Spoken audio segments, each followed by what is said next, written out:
Sorry. I'm running a bit late today. There were extenuating circumstances. Hi. Glad you're here. I'm sorry, I'm 3 minutes late. I'm late for my own shit. I would have been on time, but there was a fight in the Walmart. It's complicated.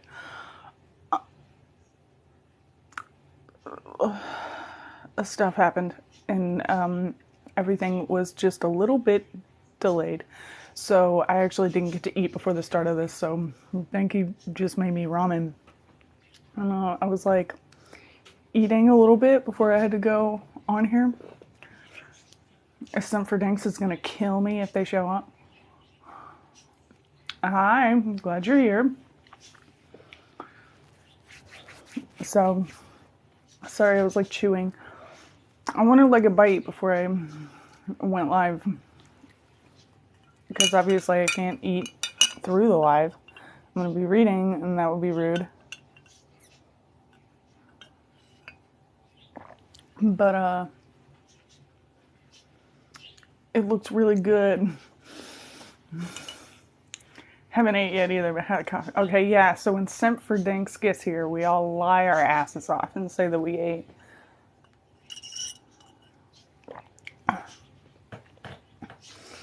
And it's not even altogether a lie. I'm gonna eat this right after I get off, so. Hello, good to see you. Glad you're here. How is everybody?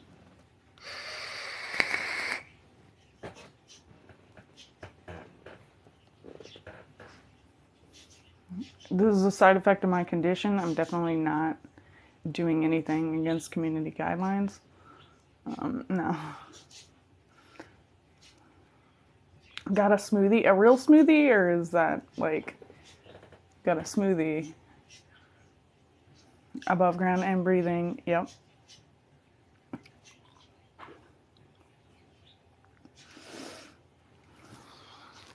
That seems accurate. Mm-hmm. Smoothie. Great. Good to know.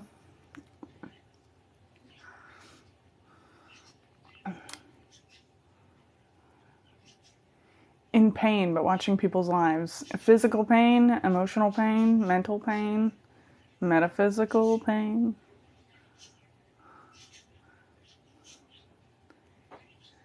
Are you just suffering from extenuating nihilism, or is it something else?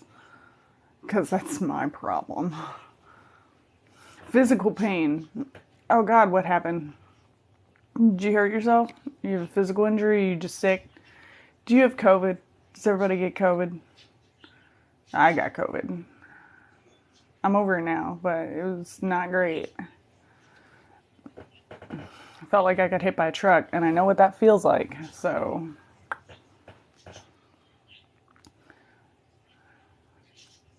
You let me know what happened to you. Yeah?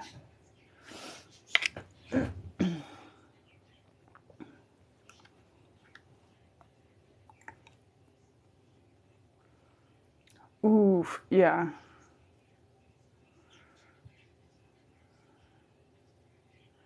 Well, that's not great. You bought the cat mugs? Yeah, everybody is getting the cat mugs. It's become a whole thing. I accept no responsibility for this cult. Someone's got to be my fall guy. I think we settled on it. It's going to be Lady Eva.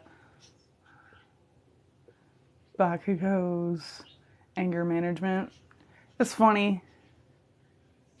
Is it book time? It's getting to be book time. I forgot to post the recap last week, so that was real fun.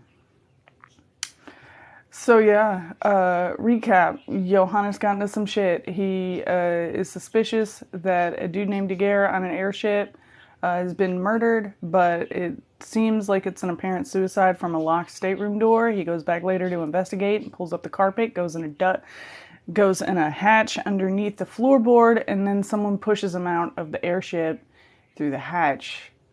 So we left it quite a cliffhanger last time. So Should I just jump into it? Because I know a lot of people were mad about the cliffhanger. You don't ask me if I want cats. Of course I want cats. Of course I want that cat. I wish we had more space. Our house is reaching capacity, and I have asked for another cat, and we can't. Are we almost done with the book? Not particularly. Not the second one. We finished the first one, and we are almost halfway through this one. We're a decent chunk in. So, yeah, get that cat. Everybody get a cat. Cats are great.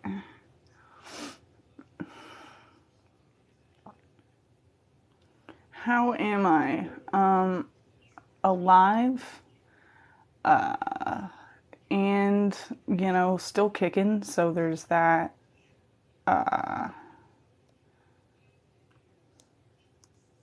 Anybody else worried about the Ukraine? Anyway, no, we're not getting into it. But we're fine. We're fine.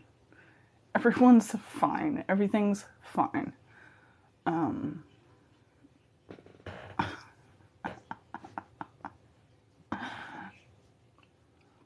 Did I have coffee? I did have coffee earlier. Now I'm drinking water.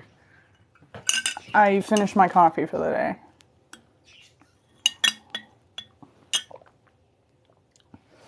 Me and Noti Bing have like this opposite thing where I know they're doing bad when they have a hot coffee. Like normally every single day they get an iced coffee, and when they come in and it's hot, I'm like, yo, you okay? And they're like, no. And then I have the opposite reaction. Whereas I normally have a hot coffee, it's normally a lot of espresso added. And when I drink a cold coffee, like if I get an iced coffee, they're like, whoa, you doing okay? I'm like, no. And today I had an iced coffee. So I'm not great, but do I like Starbucks coffee? It's not my favorite. I don't want to be a hipster about this, but Dad knows. Hi, Dad, by the way. Dad's landed. Dad's in the chat.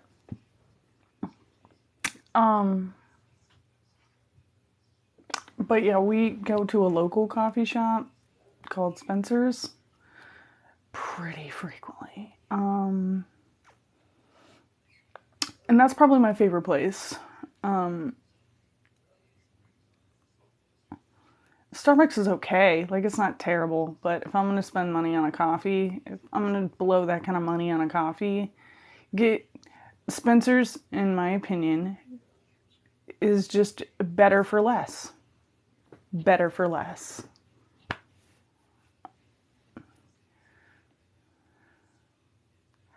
Ooh, I've been watching I Am a Murderer. It's a bunch of murderers who are confessing to their crimes and why they did them, and doing interviews with like the family and the victim's family and like stuff like that. Anyway, if you haven't seen it, it's pretty good. Some of it's real whack, and some of it you're like, maybe they did have a point. I don't want to side with a murderer here, but maybe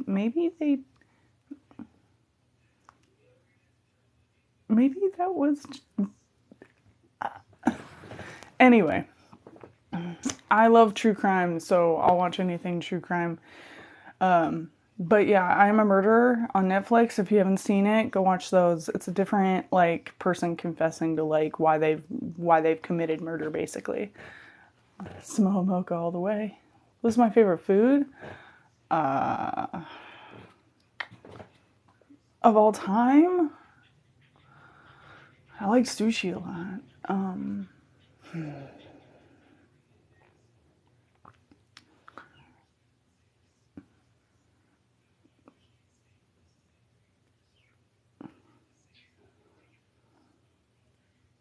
Potatoes. I do, yeah, probably potatoes. Any form of potatoes. I really like potatoes. And I just don't get enough potassium, and I hate bananas. Thank you. Thank you for the gifts. I normally go dark roast, but I also like, if I am going to Starbucks, I do get the blonde because it has more caffeine in it. And that's probably my favorite thing to get at Starbucks. Bruh, lucky. I would love some sushi. My favorite sushi place is gone now. And I'm a little bummed about it. So, like, I have a complicated relationship with sushi now. Thank you for the gifts. Spiderwebs.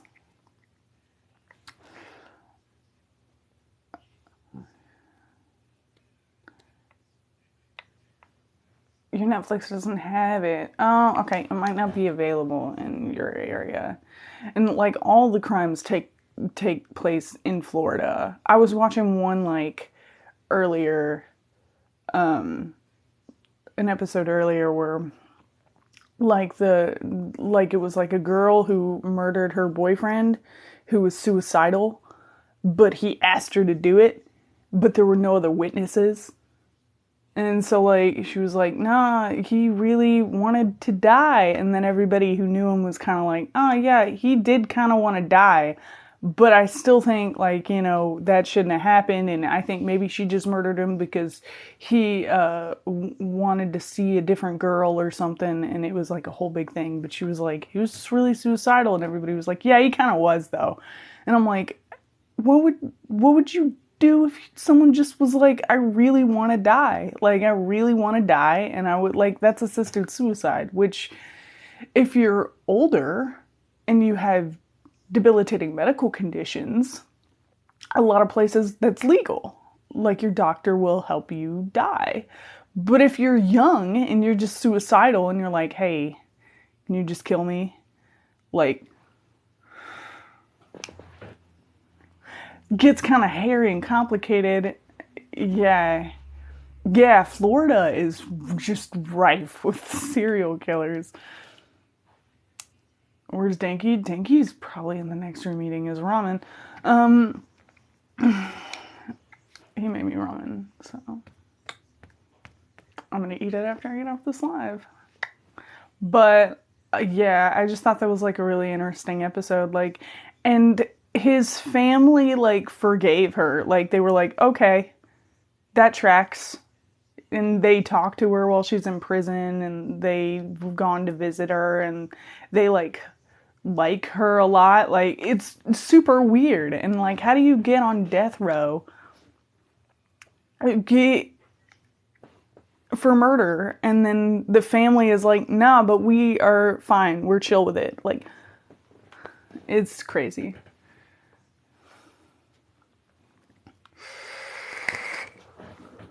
Anyway, that's my sidebar into the show that I'm watching right now. In case you're wondering. If you can find it, definitely watch it if it's in your area, because it's a really good show. It's very interesting. And you sort of get the feeling like a lot of documentaries or like, reality TV kind of feels like it's scripted. I don't feel like it is, because one of the first episodes I watched, there's this guy that they were interviewing, and he was like, he told y'all to interview me? He said we were friends? I hate that guy. I don't know why he would say that. That's stupid. I think he's a piece of shit. And I was like, you don't just say that in a show. And interview with a serial killer? Ooh, that sounds fun. I'm gonna have to get on that. I like anything that like actually talks to the people, who committed the crime. I think it's really interesting.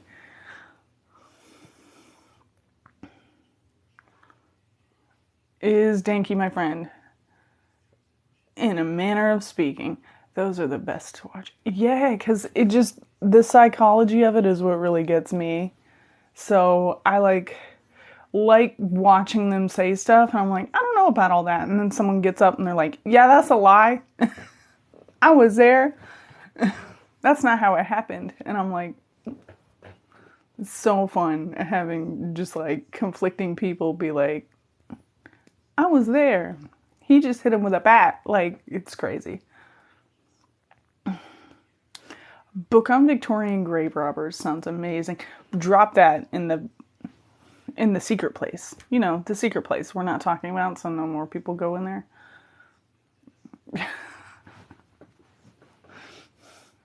The people who were in it are in it, and that's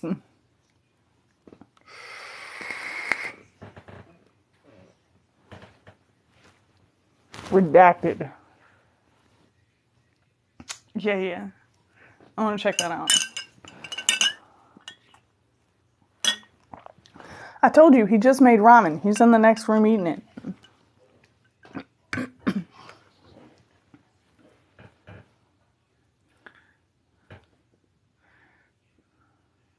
Andy's coming. Okay. That's good. How many cats do I have? 2.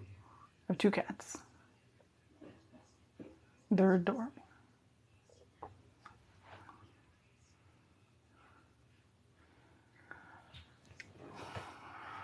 Honestly, this right here, probably the most meaningful experience. I took something that I really liked that nobody had heard of, and I started doing lives where I was like, hey, you want me to read you a story? If you don't, it's cool. And way more people than I anticipated were interested and wanted to know what happened. And so I've just kept reading, and I get to share my favorite book with people I never thought would care and have no reason to care. I am a stranger on the internet. And they like it, and they liked it so much they wanted me to make content for it, and they bought me the stuff to do it. Okay, I'm gonna make sure you enjoy. Danky's in the doorway, making sure I enjoyed my ramen. But yeah, that's probably the most meaningful. They made my dream cosplay come true because no reason, because they liked something that I liked, and no, I could never get anybody to read this book. To be fair, I've tried. How many piercings do I have? 1, 2, 3. No, those I closed up. I closed those up. 3 currently. I let the other ones close up because I wasn't having it. Possibly 4. One of them might not be closed, but I don't have anything in there. Showing up for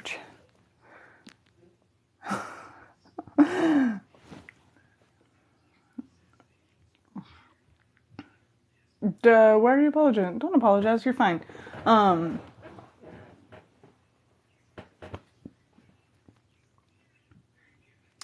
That ramen's spicy. Okay. It's good though. It's good. Oh, thank you. I appreciate that. Hi. Yeah, I will be back after the month of after February is over. I'm gonna start making content again. I've been gone for personal reasons, and you know, it's also Black History Month, and so I wanted to kind of take a step back, and I've been engaging with more POC cosplay content, and kind of just trying not to make content for the month of February, and also taking it as an opportunity to work on logistics and some different editing techniques that I want to use for Johannes, and finding out how to do a bunch of cool stuff on Video Leap so that I can make my content better. And I just haven't really advertised it a whole lot because I don't want to, I don't like to draw attention to just Well, drop your favorite POC in the comment. I don't do those.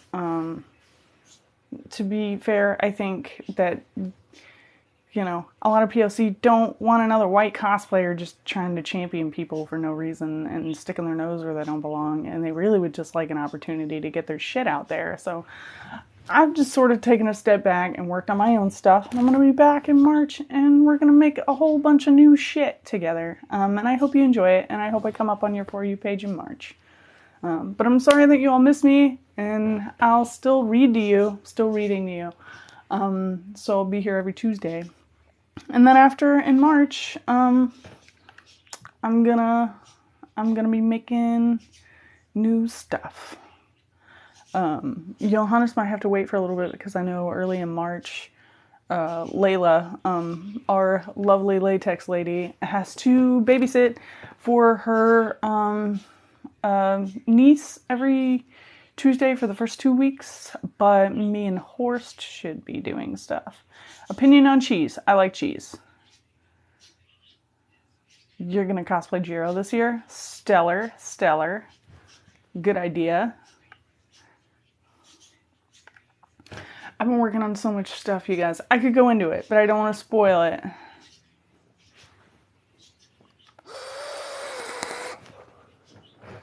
Thank you for all the likes and everything, guys. I really appreciate it. Yeah, so, do you need a Frank Barrow? Dad, do you want to be Frank Barrow? Cause I wanna talk Nodi into doing Leonie, if Nodi wants to do Leonie also, but I'm not sure. We don't know yet. We're still working out the logistics.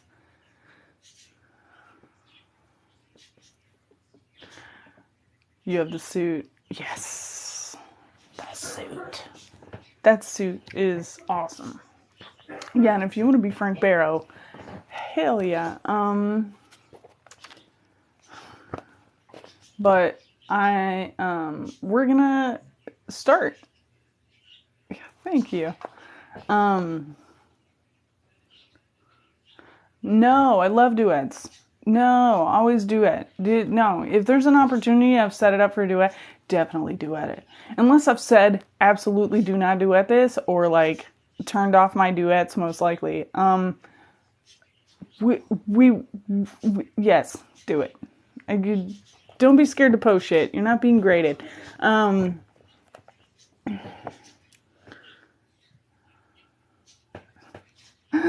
I'm sure you can, Dad. You pull it off well. Oh, thank you for the rose. I appreciate that. But yeah, we left on a cliffhanger last time, so this is gonna be fun. Johannes is hanging out at the bottom of an airship, and I'm sure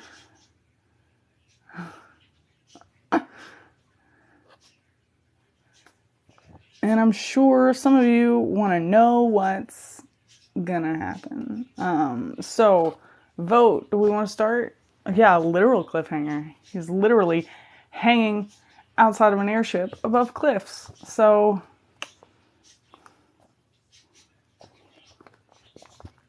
2. You read the first page of the next chapter. Excellent. All right. Well, we're gonna jump into it.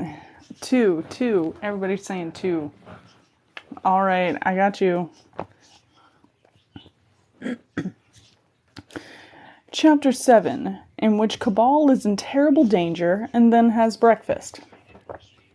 Johannes Cabal disliked many things, despised fewer, loathed fewer still, and reserved true hatred only for a handful. Understanding how intense his personal definition of dislike was, however, gives some impression of how hot his hatreds ran. This is a man who had, after all, shot men dead for making him faintly peeved. Johannes Cabal hated people trying to kill him. He hated it, and he hated them. Certainly, most people aren't keen on it, but few have actually experienced it, and fewer still on the regular basis with which Cabal was familiar. Already, within this single narrative, we have seen how the Mercarvian judicial system had salted him away for execution, and then, more personally, how the Count Marechal had intended to skewer him upon a cavalry saber. Cabal, by degrees, had grown more inured to the actual event of an attempt upon his life, but he never could gird himself effectively against the intent. He didn't so much find it hurtful as ignorant. To kill him would either be the work of a Luddite, fearful of his necromantic studies, or a Vandal, who tried to destroy him simply because that's what Vandals do. Thus, for Johannes Cabal was the world arranged: Luddites, Vandals, and a vast chorus of the undecided. His first thought, as his legs preceded him towards a likely doom, was that at least this settled the question of Daguerre's death, unless there was some sort of recluse who lived in the ducting and took very unkindly to strangers. The person who had just thrown him out was Daguerre's killer. Not suicide, then. Good. The numerous anomalies would have bothered him forever if it had been suicide. Forever, however, currently seemed to equate to the time it would take him to hit the ground.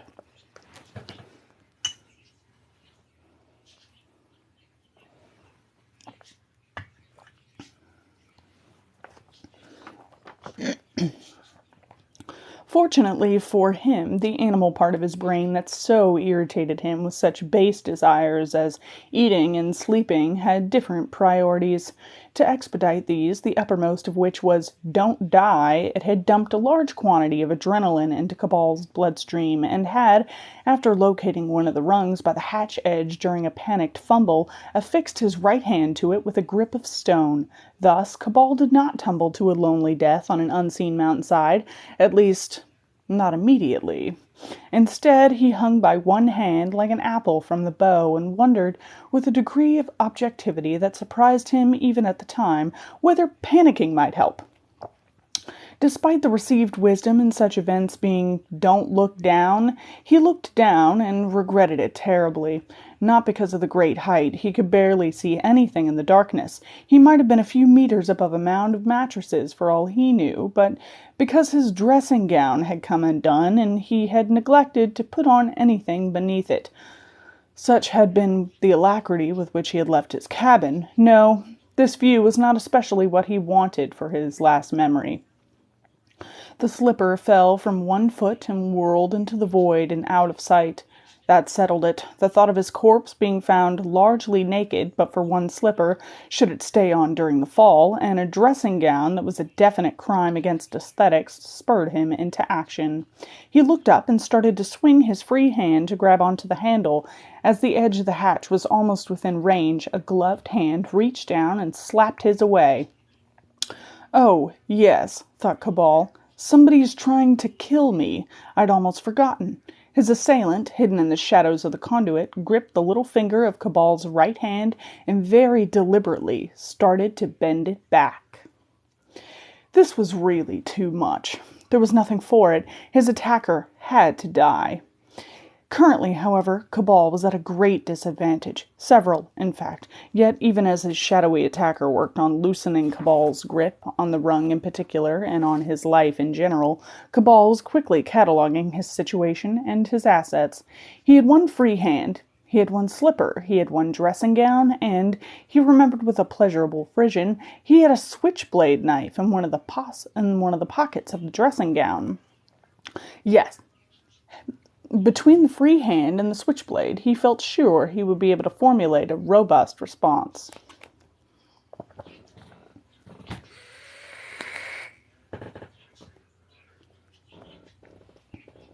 Preparation is everything. Cabal was very much aware that to lose the knife was to lose his life, so he was careful to grip the knife firmly when he finally got his left hand into the right-hand pocket, the dressing gown having grown frolicsome in the aeroship's slipstream. He found the release, and the blade snicked out between the gap he had left between his fingertips and his thumb. Closing his fingers and thumb to re-establish a good grip, he concluded the preparatory step of his plan. It had taken perhaps 3 seconds. What the plan itself lacked in subtlety, it more than made up for in brutality, as his attacker, who seemed to be wearing coarse leather gloves, finally got a good grip on Cabal's little finger. Cabal reached up and stabbed, aiming at the attacker's wrist. Anatomically, you can really spoil somebody's day with even a shallow cut there, and Cabal was very much in the mood to cause as much misery as possible. There was a cry, and Cabal's finger was released. He knew he had a moment's grace. If the attacker was only scratched, he would resume with a great deal more violence in a moment. Looking to his reserves, Cabal put the knife in his mouth and grabbed the other side of the hatch with his free hand. In his teens, he would have been able to pull himself up with little difficulty, but he was now in his late 20s and exercised but little. He steeled himself and pulled. He didn't care how many muscles he tore or how much agony he put himself through. Falling was not an option. Dying was not an option. There was too much to be done. No muscles tore, but he knew they would be complaining bitterly in a few hours. As he clambered gracelessly into the secure darkness of the conduit, his attacker was nowhere to be seen. He waited in silence for almost 3 minutes before he was convinced that he was alone. Then he allowed himself the luxury of flopping forward, exhausted and half-frozen, to lie on his front. Under his breath he mumbled, "Too much to be done. Too much to be done. Too much to be done."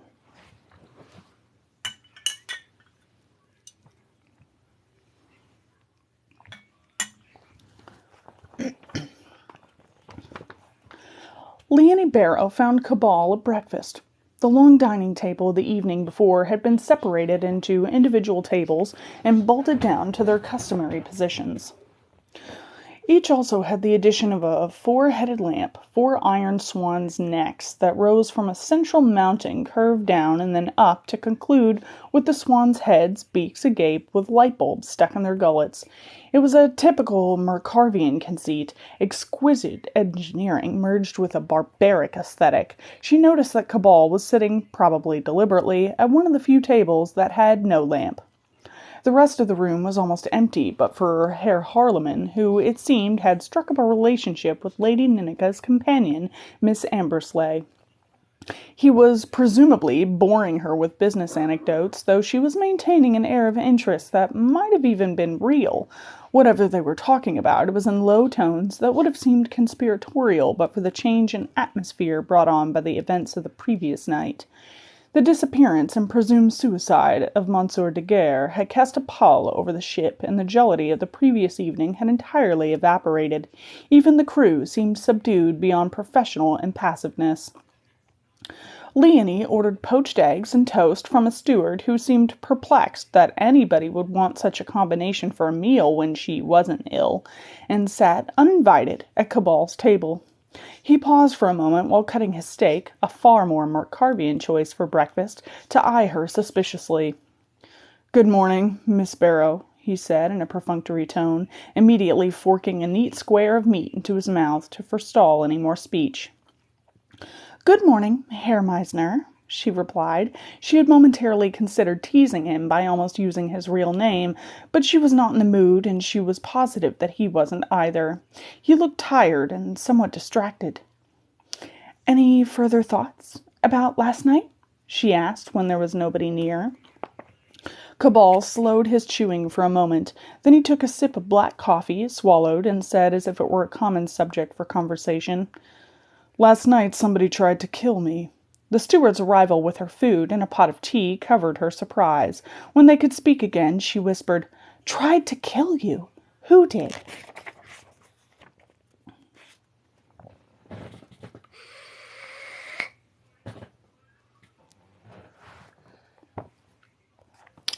Cabal regarded her with mild amusement.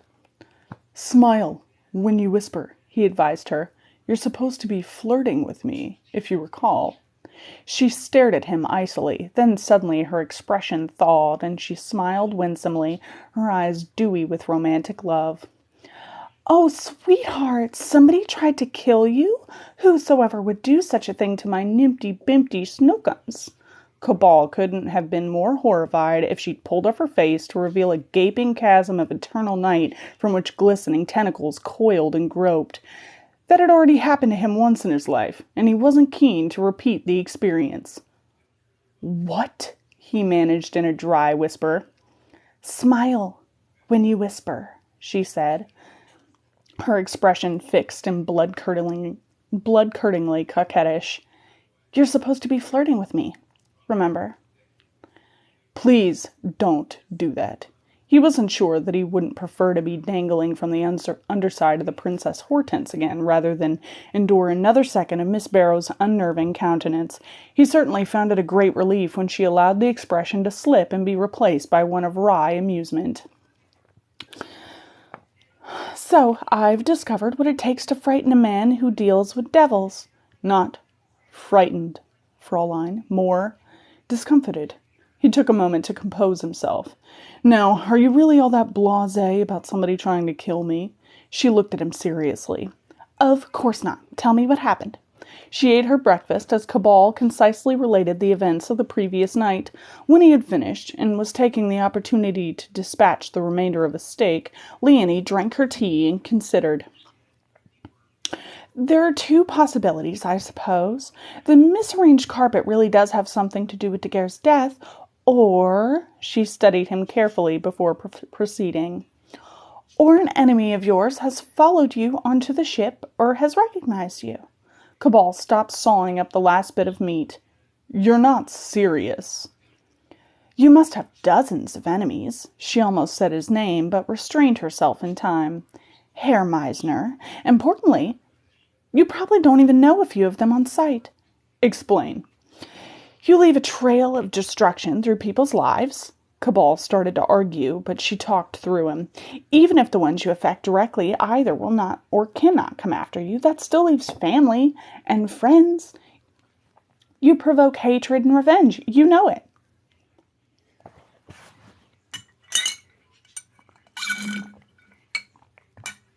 Running out of water.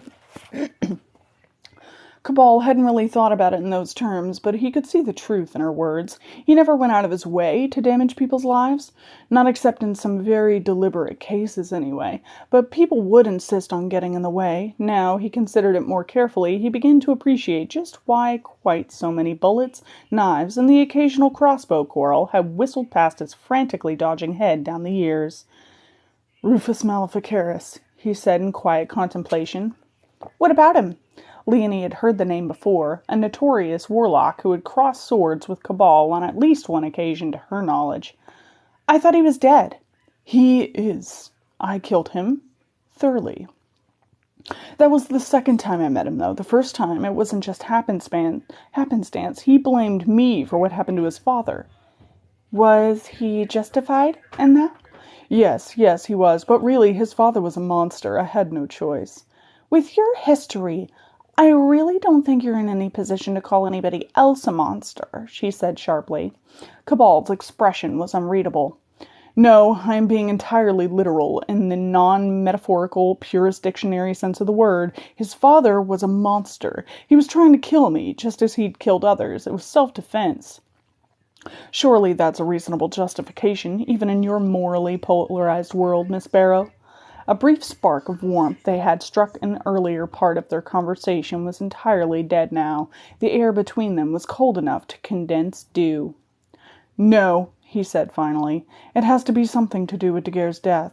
Leonie noticed that he dropped the disappearance and probable death formula. "If it was somebody I had upset in the past for whatever reason, why would they go to all the trouble of sneaking after me, gloves at the ready, on the small chance that I would find a hatch on a ship's underside, open it, and then obligingly hang halfway out of it?" "Why weren't they armed, you mean?" "Not even that. You, yourself, Miss Barrow, have already threatened me with exactly the same weapon that anybody with the slightest whiff of intelligence would use."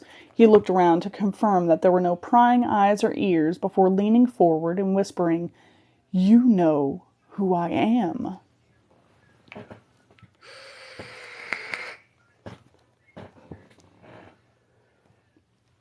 Leonie Barrow hated to admit it, but Cabal's point was solid. Unless he was being stalked by somebody who was absolutely determined to kill him with his or her own hands, the safest and surest way of seeing him die was simply to use the Mercarvian state as the instrument of death. They would simply denounce Cabal to the captain, and that would be that. The alternative, that this putative revenger wanted to kill Cabal, him or herself, presupposed that somebody who was organized enough to locate and then shadow Cabal onto the Princess Hortense would then absent-mindedly forget to pack a pistol, knife, garrote, or other weapon with which to actually do the deed.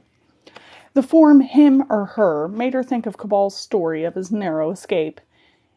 In the conduit, this person who tried to kill you, was it definitely a man? Cabal waited a moment while a steward came over and cleared away their plates. He poured himself another coffee.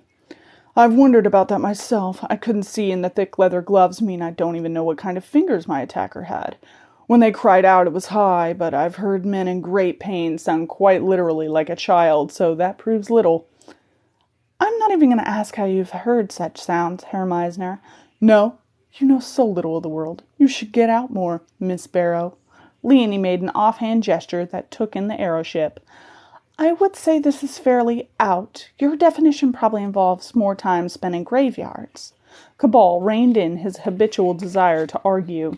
He had an unpleasant mental image of things getting so heated that Miss Barrow would end up standing on the table, pointing at him and screaming, "Necromancer!" repeatedly. Instead, he raised his hand slightly in a conciliatory gesture. Pace, Miss Barrow, this is not an ideal venue to air your views on my profession. In the silence that followed, he realized that he had little left to talk about, so to give himself thinking time, he added, I wonder why this table doesn't have a lamp. The change of tack caught Leonie by surprise. A lamp? I thought you'd sat here to avoid having to look at one of those horrible things. It's the only table without one.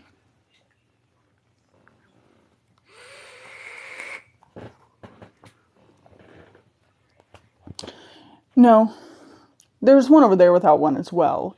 He gestured carelessly over his shoulder without looking, and she saw that he was indeed right. Another table on the far side of the room was also lampless. I sat here because it was less cluttered. I wonder. He lifted the plate in the middle of the table on which lay the butter dish and some small pots of preserve. Beneath it was a small, neat hole in the tablecloth, its edge hemmed to avoid fraying. It's meant to have a lamp. That's where it would be screwed into place and the electrical cable connected. Leonie watched his investigation with an impatient frown. So? What do the table lamps have to do with anything? Not the table lamps themselves. It's the absence of two table lamps. Probably not relevant. He said this with an air of deep distraction. Leonie Barrow knew enough about real criminal investigations to know full well that cases rarely, if ever, hinged on an encyclopedic knowledge of tobacco ash or the curious incident of the butler's allergy to spinach. Cabal's musings seemed self-indulgent and immaterial, and she belatedly realized that he wasn't truly talking to her at all. She was merely a sounding board for him to reflect his own ideas back to himself in a slightly different light. Her irritation showed in her voice. To bring your attention back to the matter at hand, are you going to report the attack on you last night? Cabal blinked slightly, startled out of his reverie. I haven't made up any mind about that yet. I shouldn't draw attention to myself. I think that time for that is past. Let's just say that the captain's own inquiries turn up whoever attacked you, and under interrogation they mention they tried to throw you out of the ship in your dressing gown and slippers. The captain comes to you and asks the obvious question. Why didn't you tell me that somebody tried to kill you, Herr Meisner? What would you say? You didn't want any fuss? Cabal looked sourly at her, but he couldn't refute her argument. His first instinct was always to keep his business to himself, not least because his business frequently carried a death sentence. That would be an awkward interview, wouldn't it? He got to his feet. What will you tell him? The truth, mostly.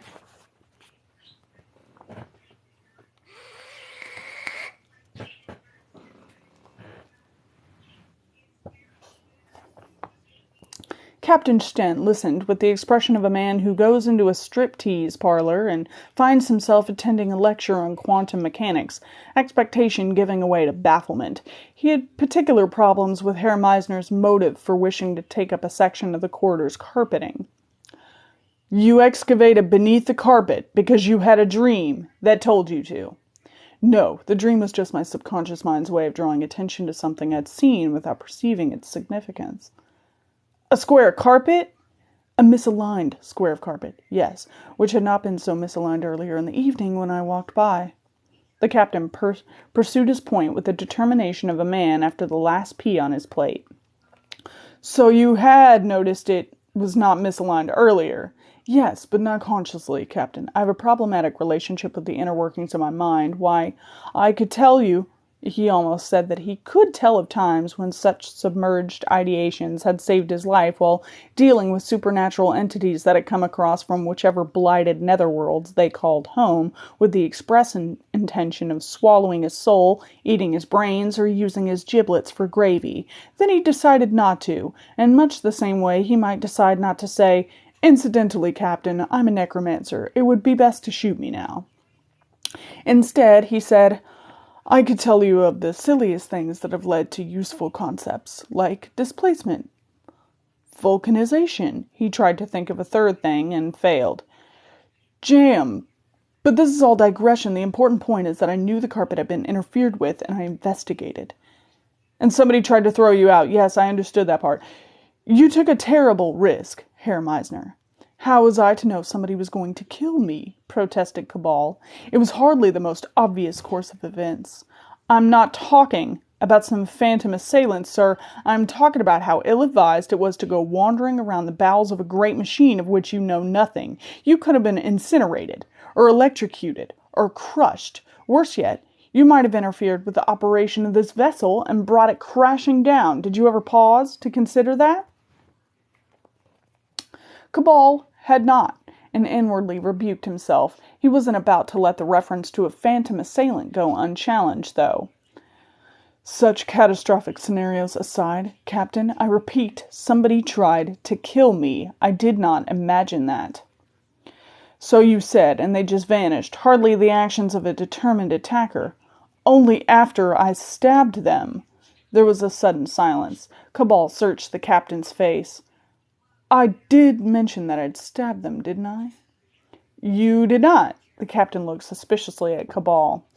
"How came you to be wandering in the corridor in the early hours in your nightwear and carrying a knife, sir?"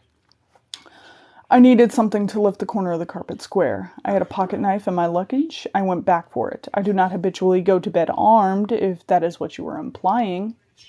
The captain didn't seem mollified by this explanation, but he let it pass.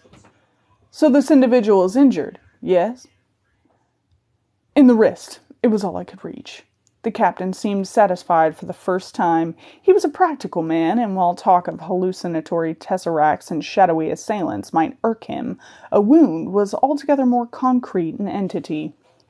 "Finally, some real evidence. Very well, Herr Meisner, I shall start questioning every single person aboard ship, both passengers and crew, with the specific aim of finding a wounded wrist. Then we shall see." Cabal was caught between conflicting emotions. On the one hand, he was pleased that his attacker would soon be identified. On the other, he was being drawn into official scrutiny too close for comfort. He would have to arrange jumping ship and Senza to a nicety when time came. Previously, he had only had to worry about the tenacious Miss Barrow handing him over to the Senzen authorities. An awkward bit of evasion would have been necessary, but nothing that he felt he couldn't handle. Now he had Sten to worry about too. This was getting complicated, and complications could get him killed.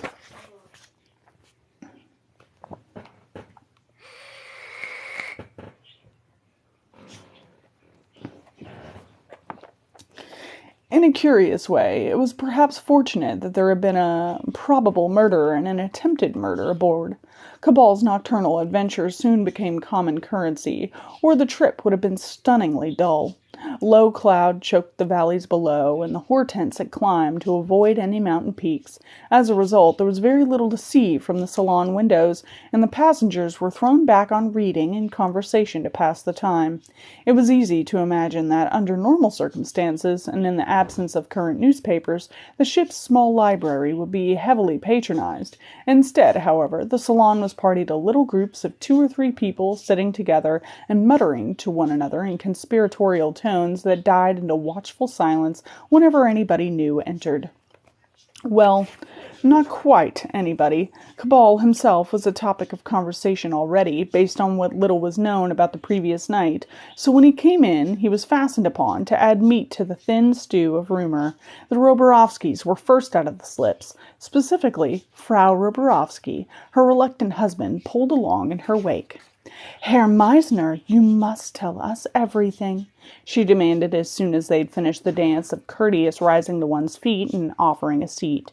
She then sat in silence, gazing owlishly at him with an air of attentive anticipation, like somebody who once came across the word excitement while reading a dictionary and is interested to know what it looks like in the wild.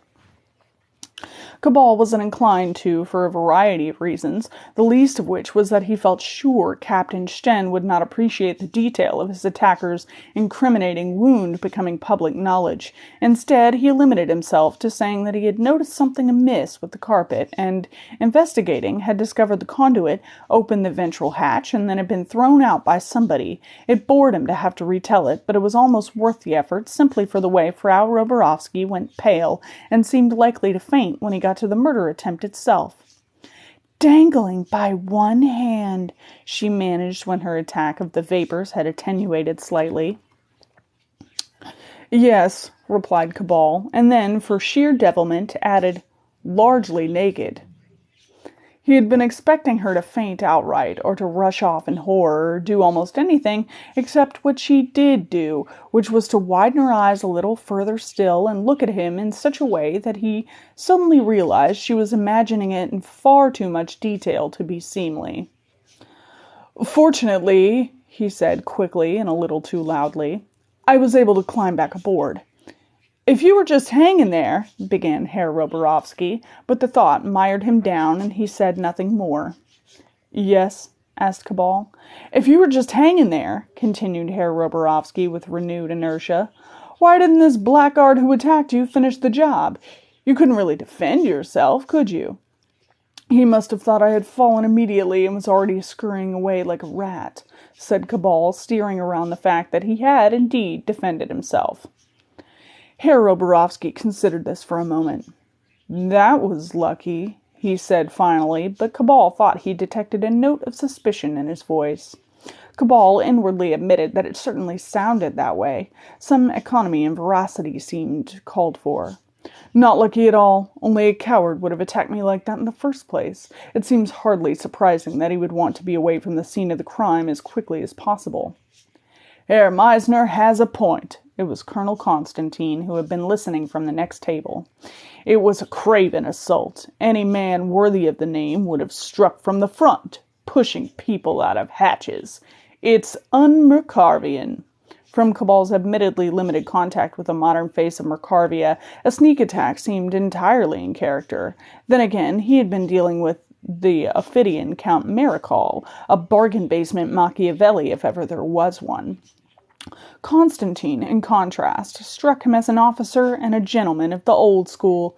He wondered how a man like that would fit into Marechal's vision of new, resurgent Mercavia that embraced deceit and devious doings to achieve its ends. You have high standards, Colonel, said Frau Roborovsky. Not everybody else has them. No, some of the things I read of in the newspaper. Shocking. Shocking.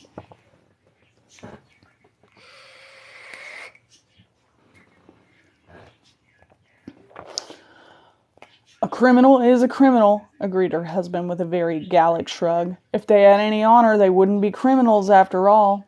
Cabal assumed that they took the daily obvious and perhaps the Sunday truism of a weekend.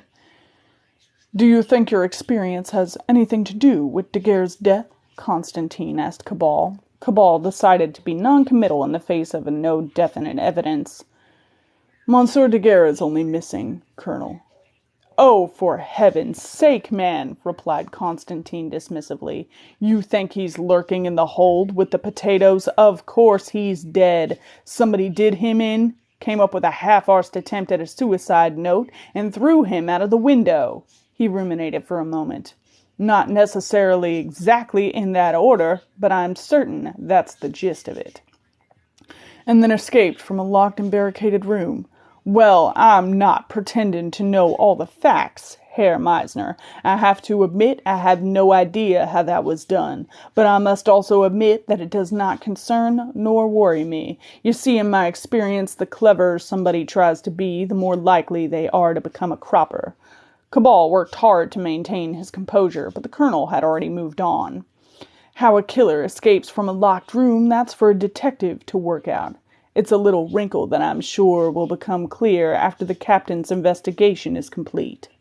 Cabal wished that he could share the colonel's sang-froid about the affair, but he could not. Not after being unceremoniously dumped out of the aeroship's belly. His hackles were raised, and he didn't even pause inwardly to find some euphemistic way to call it justice. Revenge. Nice, hot, juicy revenge. He and Count Maricol may have been miles apart in most aspects of their personalities, but this thing, at least, they had in common. Furthermore, after his own interview with the captain earlier, he had received the distinct impression that Sten remained unconvinced, whatever his protestations about keeping an open mind, that Daguerre had committed suicide. The attack on Herr Meisner was something else again, and he seemed intent on turning all his inquiries in that direction. Cabal, in contrast, was convinced that Daguerre had been murdered, and that the killer had escaped from the room by some means that involved the underfloor ducting. The curious case of the defenestrated Daguerre and the adventure of the ersatz civil servant were inextricably linked, and it seemed that if he didn't get to the bottom of them, they would in all likelihood remain unsolved. Therefore, he would prosecute his own investigation, and so justice would be served, albeit in passing. The important thing was that Cabal would have discovered the perpetrator, and so be ahead of the game when it came to killing him or her.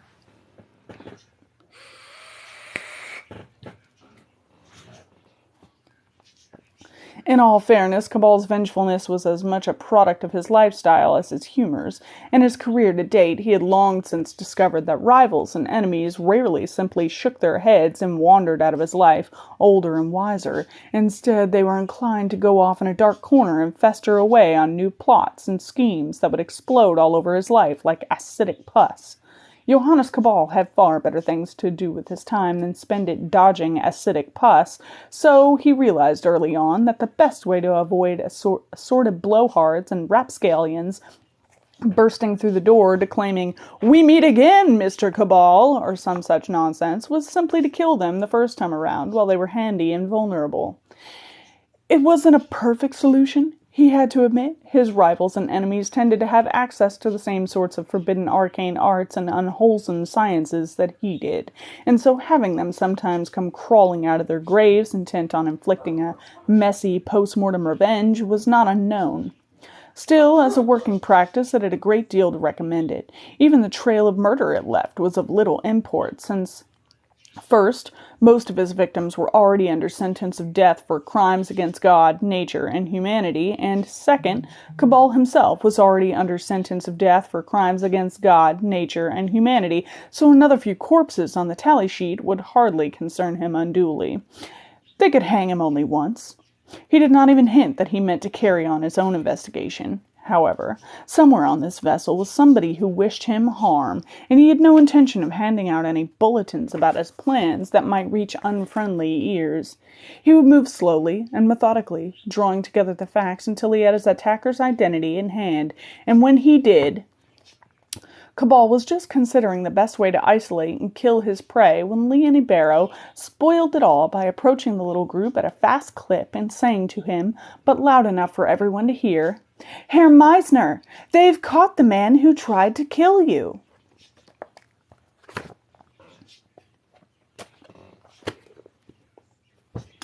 And that's chapter 7.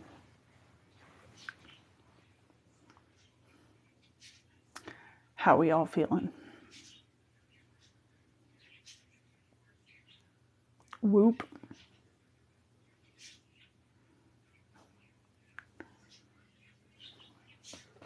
So yeah, he lives. I mean, I'm sure you could have guessed that.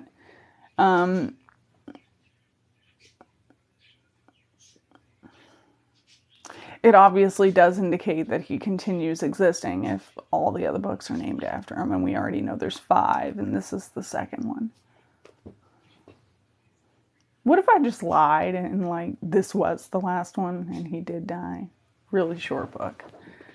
That would have been so unsatisfying, wouldn't it? But it's not, and I didn't.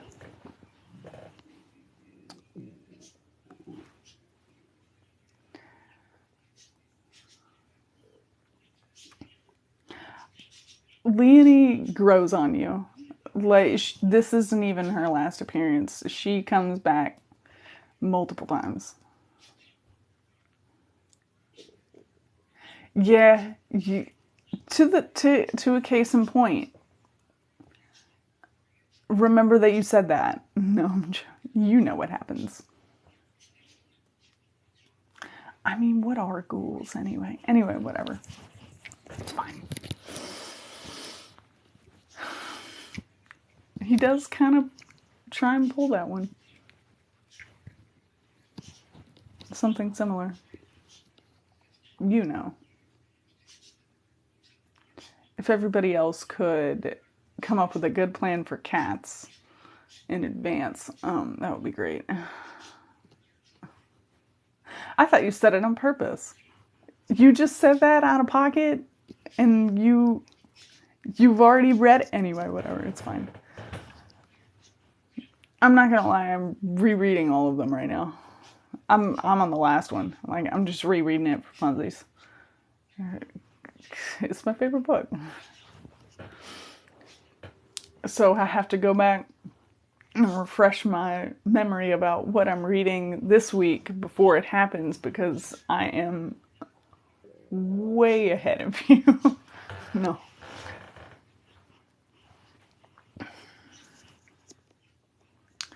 Migraine recovery. I feel it. I feel it. Oh, I have such a headache. Today's been like super stressful. There was a fight in a Walmart. Dang. We had to go grocery shopping and Sarah was sick, so me and Dinky went, and I was like already having anxiety about being in a Walmart. I hate going out in public at the best of times, even if it's a place I want to be at. I have terrible anxiety. And so Dinky was like, I'll just go in, I'll put my headphones on, it'll be fine. And then there was a fight in the Walmart in the energy drink aisle. So then Dinky gets anxiety and comes out and he's like, we gotta go.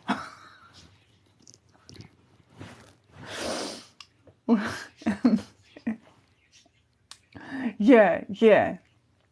I'm sure I was gonna not mention it because I'm sure Thorny has enough of that on the daily. Yeah, in the energy drink aisle. Just like,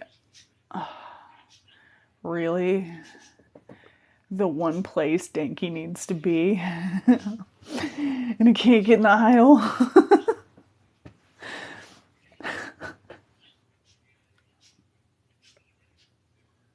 It's terrible. Yeah, so we were slightly delayed because our Walmart trip got delayed, and then we're delayed at the Walmart because it was a fight. So then eating dinner was delayed, which is why my dinner is right here. It's my dinner that I can't eat right now. It looks good though. Dinky made me ramen.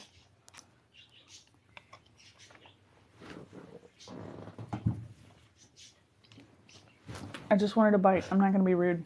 I'm also going to get... What do I have to drink in here? I ran out of water.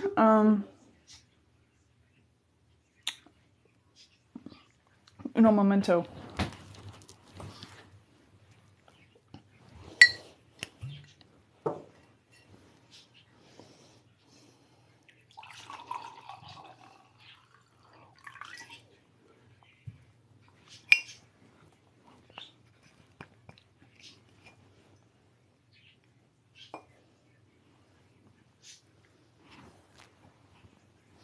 Whoa.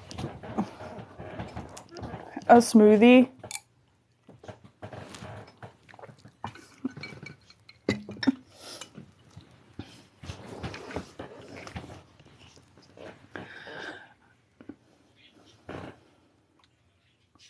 Walmart, yeah, I'm pretty sure they should just...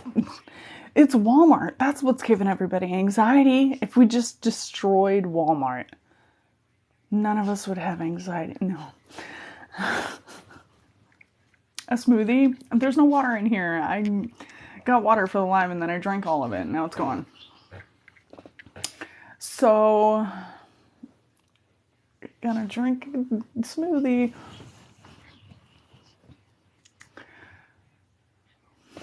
Right at Walmart. Yeah, Walmart is like one of. Look, I'm not gonna say we're all in the bad place, but I feel like anything a degree worth being over mediocre wouldn't include a Walmart. So that's all I'm saying. Is look, if by strict definition, if I were grading upon my own expectations of a place no one has ever been to that can tell us. Because I gotta admit, the conventional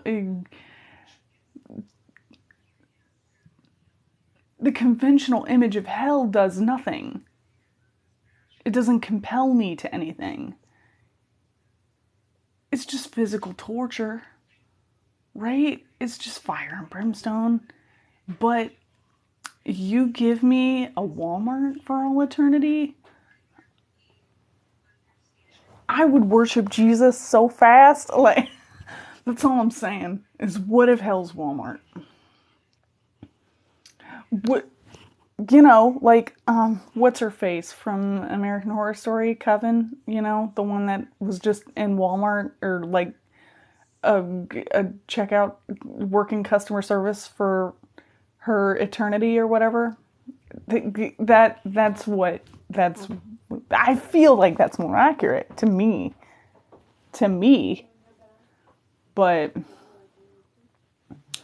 I hate it there.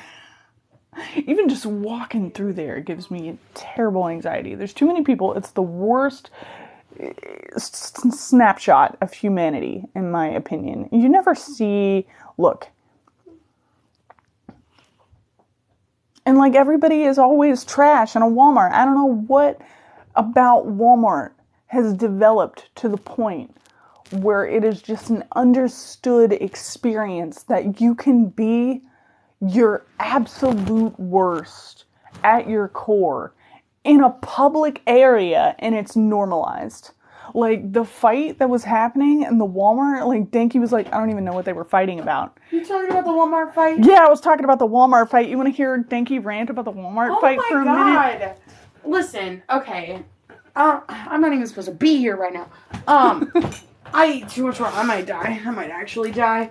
I'm about to take a nap. But what had happened was, Tosh isn't having a great day. Other partner's sick. Me and him normally go do the grocery thing. And I was like, I'm an adult. I can go into the grocery store by myself. That's something that people can do.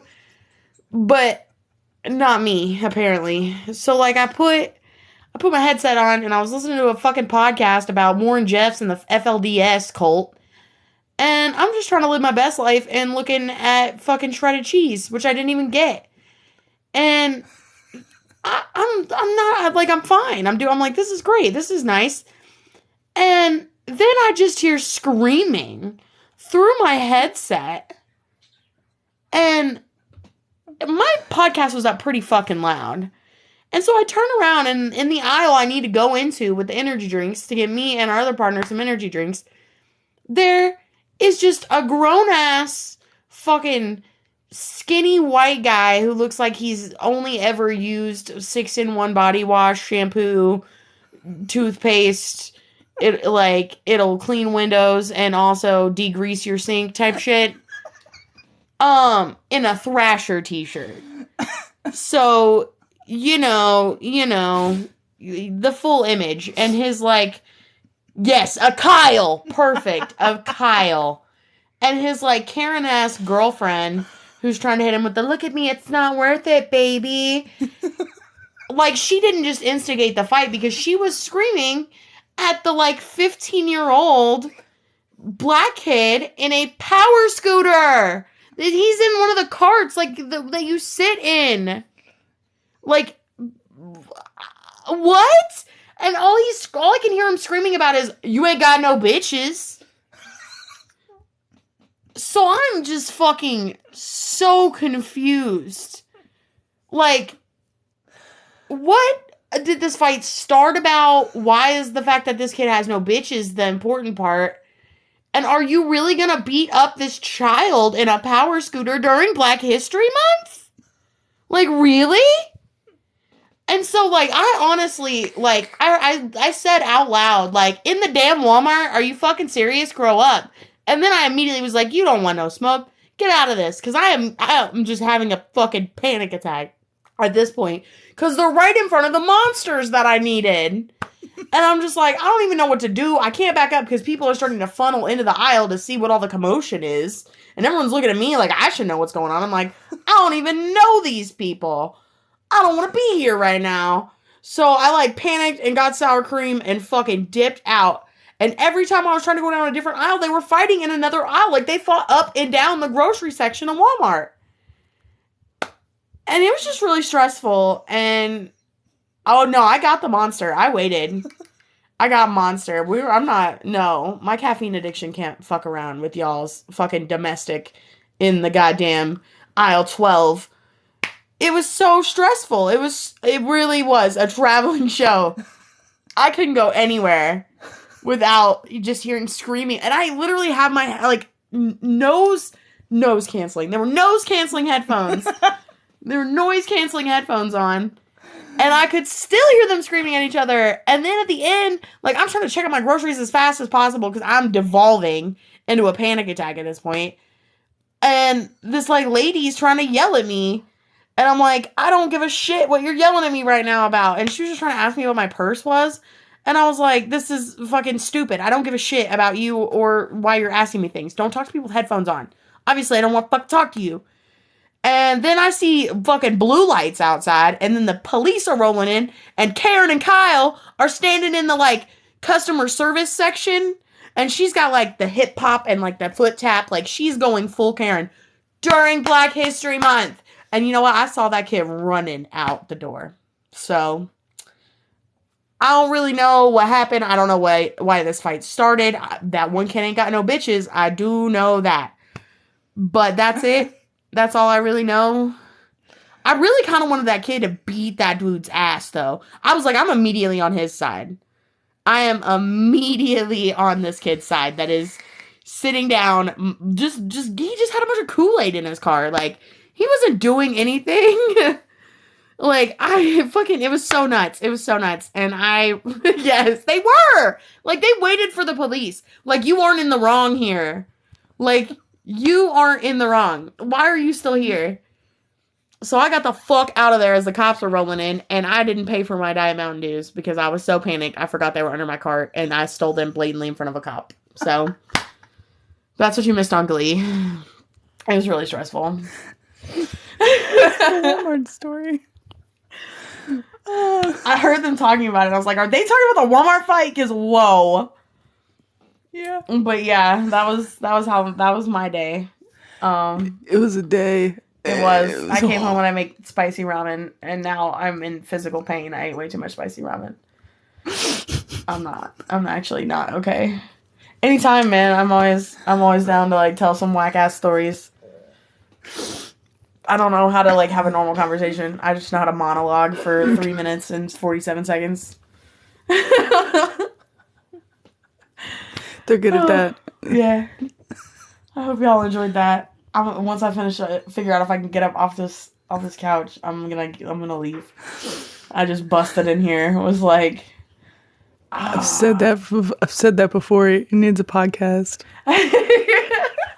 We're supposed to start a podcast. Yeah. Go. Oh, It's not even. No, this is just me. I wasn't even in character. No. Yeah. This is just me on my basic ass bullshit. No, we did have a podcast idea though. It was supposed to be a surprise. No, we can't tell you. We're not dropping any details on it. But I still have my information saved. I did so much research. Sweet. And somebody I didn't still have do a file. any I still have a file on my computer You with mine. better. We just gotta start it. We just gotta sit down and actually like do it. We're gonna start adding every Tuesday. I'm just gonna come in here and tell you guys about my week. Yeah, Just we'll do Danky in the story middle time. of between the chapters. We'll just do a little Danky story time. Danky Just tells like a a little, story. like, you know what I mean? Take the edge off. I'll talk about some bullshit for like 4 minutes. Yeah, it'll really sand down all the rough edges with all the murder. Yeah, and then you just get my hot takes about people fighting in Walmart. They need to stop. They really, like, that was really embarrassing. That's our hot take, is people need to stop fighting. It was really embarrassing for everyone. I was embarrassed, and I wasn't even involved. I was like, what the fuck? We just shopping. Okay, just don't. Shopping. We can't do two or rants. Horses. We'll have to do the horse rant another time. Because I can't do 2 rants, then I'm taking up too much time. This isn't my live. I could go on about horses. Okay, I gotta go. I gotta go lay down. All right. I'm gonna start yelling about horses, and that's whatnot. These people aren't here for that. They're here to listen to you talk about your short story. Oh no! Your ramen absorbed all your broth.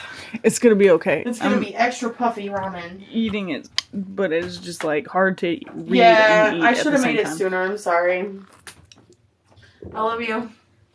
Love you guys. Have a good night. Thanks for listening to me rant.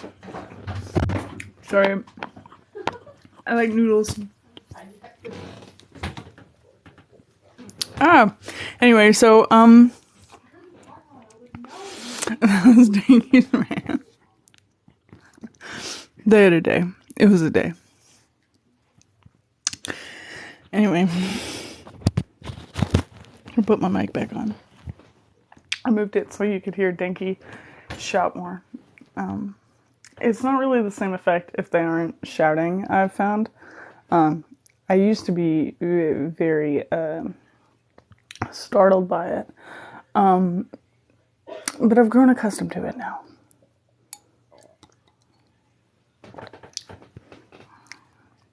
Sometimes it's still a bit startling when they bust up in a room and just, go at a full 200, but largely it's more entertaining now than it used to be. Maybe I've just grown more fond. But yeah, so I had to move the mic a little closer. So, I don't know how to follow that up. I can't just dive into chapter 8 now.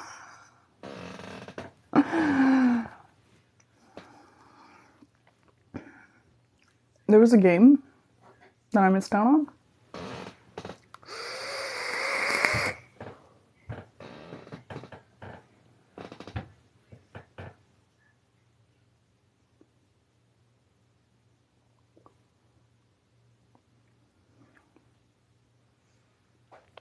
What was the game?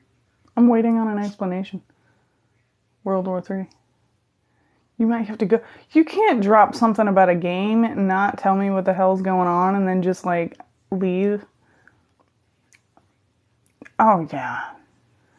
I mean, and I've seen some shit in Walmart, but I feel like that was stressful, but I feel like all of it is when I'm not there. And maybe it's because I don't go out a whole lot. I miss all the crazy shit because I stay home.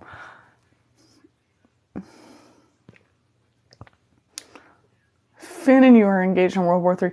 What did you do? Yes, we were playing archery. I get it. Okay. I do need to pop into the voice chat. I thought about doing it the other day when I saw you guys were on. I was in the middle of something and then I didn't get the chance. And I checked back later and y'all were already gone. Alright. Yeah, I'll have to pop in there so you can let me know what's going on because I'm missing everything.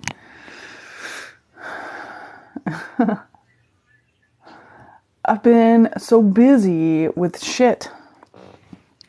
I'm trying to organize content and schedules with different people. I'm trying to get my hands on a new backdrop. Trying to get my hands on a bow tie. Okay.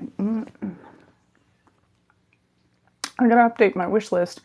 And I'm going tomorrow to the post office so I can open a P.O. box. So I haven't had a whole lot of time to like fiddle around on my phone, and yeah, I saw you guys in there earlier, and I wasn't doing super great because we had to go shopping. Sarah was sick, and then we had to go anyway. Well, you know why I wasn't in there today. Dinky just explained. Yep. I'm gonna do that tomorrow. I gotta update my wish list because there's some stuff that I'm gonna get for the other cosplay that I'm working on. I already have a few pieces, but I don't have everything, and so I have to resort a bunch of stuff. What did that say? Oh, God, well, it's gone now. Oh.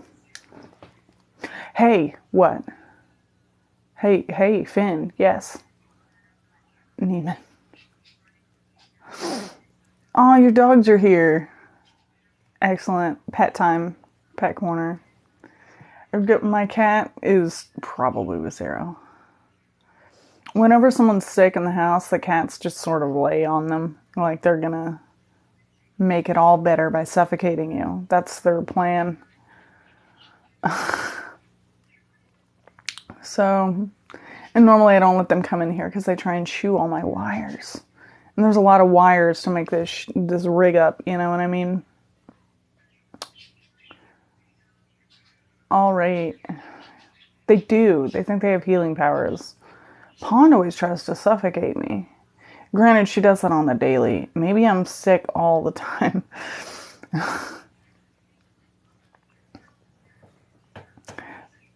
She'll just lay on top of my nose and mouth. Every breathing apparatus that I have is covered, and then just won't move.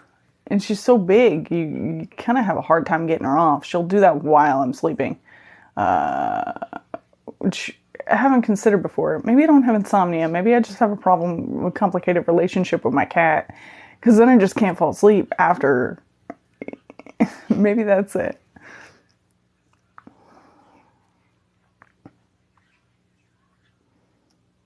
Something wrong must squish.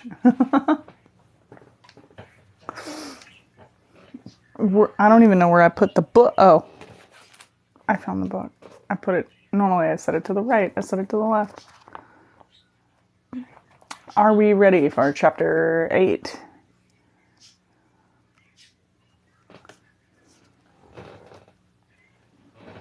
Are we good to go?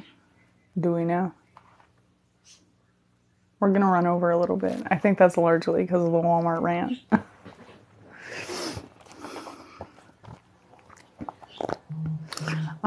We'll catch you later, Finn. This will be up on YouTube. Hopefully in record time. I did it real fast last week. Didn't you enjoy that? Chapter 8, in which a suspect is interrogated, and an interrogator is suspicious. It is a nuisance to be preempted. All Cabal's playful little plans to shove his hog-tied assailant out of the Princess Hortense's ventral hatch to see how he liked it had now come to nothing, and all because the captain had done exactly what he had said he would and carried out a thorough investigation. He had fastened upon the single most solid and therefore useful fact from the testament of Herr Meisner and pursued it through every deck of the ship. Now, in a spare cabin in the second-class section that had been pressed into service as an impromptu brig and an interrogation room, Sten, and after some bull-headed arguing on the basis that he was the only government official aboard and therefore a necessary witness, allied with some creative quotations from imaginary governmental directives, Johannes Cabal sat opposite the freshly arrested, attempted murder suspect. Gabriel Zorich did not look best pleased to be there. He was tousled and unshaven, his shirt was without tie or cravat, and his jacket was creased. He actually looked more like a revolutionary now than when he had been spouting ill-considered politicisms the previous evening. Yet now, contrariwise, he was silent. He simply sat with his hands in his lap and glowered at Sten and occasionally at Cabal, who was sitting off to Sten's right and a little behind him.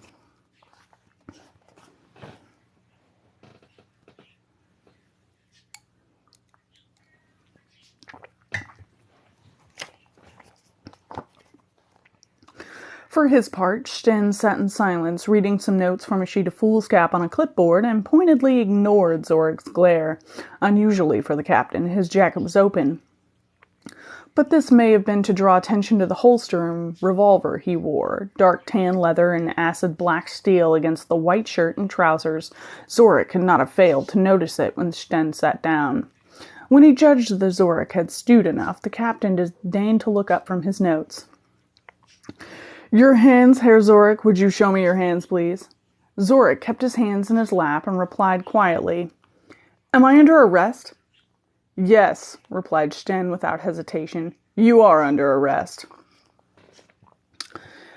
"I haven't been read my rights." "I'm not obliged to read you your rights, Herr Zorik. I am not a policeman. You are being held under the provisions of the Aliatime Act pertaining to the safety of aerial vessels, crew, passengers, and cargo.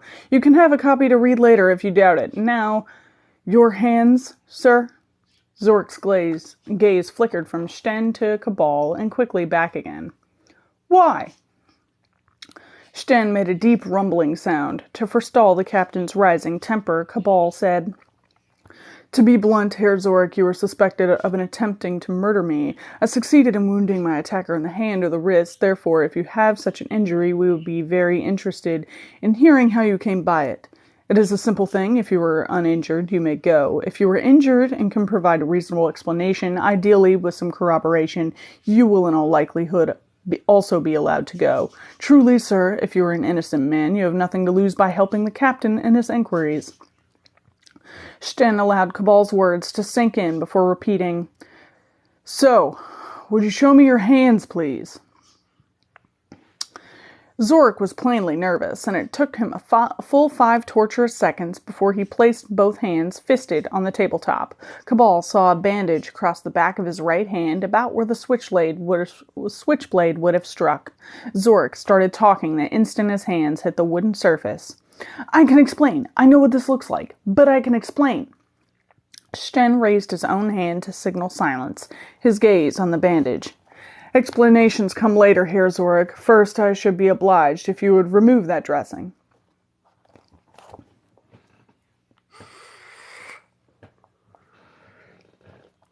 With obvious reluctance, Zorik undid the gauze that held the bandage in place.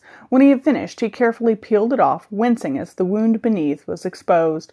Cabal leaned forward in his seat to get a better look, and sat back in disappointment. He had been hoping that the injury would clearly be a knife wound, but this was a shallow, if bloody affair. It could easily be the result of a blade wielded with desperation rather than technique causing an ugly scouring instead of a deep cut. He couldn't be sure if his knife had or had not been the cause. It was very frustrating. "Does that look like a knife wound to you, Herr Meisner?" asked the captain. Cabal regretfully shook his head. "It may be. I just struck upwards. I don't even know if the blade cut on its sharp edge or was dragged. It's not conclusive." Sten humphed. He had clearly been hoping for the examination to close the case immediately. He signaled to Zorik to cover the wound again. "So, mein Herr," he said as Zorik started wrapping the gauze back around his hand, "we are listening. How came you by that wound?" "It was an accident. Just a stupid accident. And I have a witness. I was in the corridor this morning, and one of the stewards was just ahead of me. He reached the double doors leading into the dining room first and held it open for me. As I was reaching for the handle so he could move on, he lost his grip or thought I was already holding the door or something. In any event, the door closed on my hand.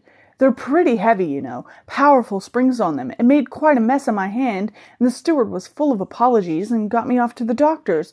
What do you call it? The clinic? The sick bay. That's it. It was cleaned up and bandaged, and that was that. Well, I thought that was that, but now everybody's very interested in it." The captain had made a few notes and nodded. "Very well, Herr Zorik. I should make some inquiries. In the meantime, you will have to remain in custody." Zorik started to protest, but Sten talked over him. Please remember, you are suspected of a serious crime. I would be failing in my duty if I did not complete my investigation before acting on its findings. If the steward and the ship's medic confirm your story, you will be released shortly. All I ask is a little patience.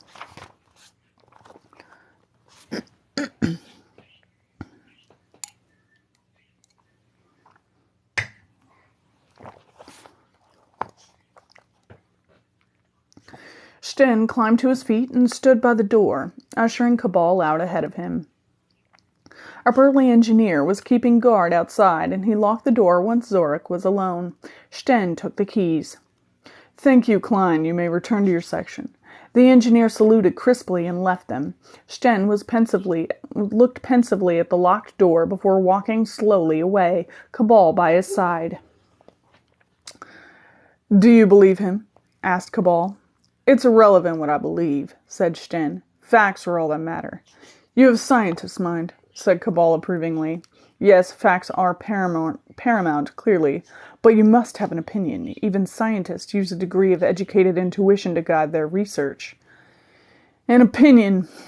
I do not wish to prejudge, Herr Meisner, but I will admit to some disbelief that you can injure a man in the hand in the earliest hours of the morning, and a few hours later a suspect manages to injure himself in the same place in an innocent accident.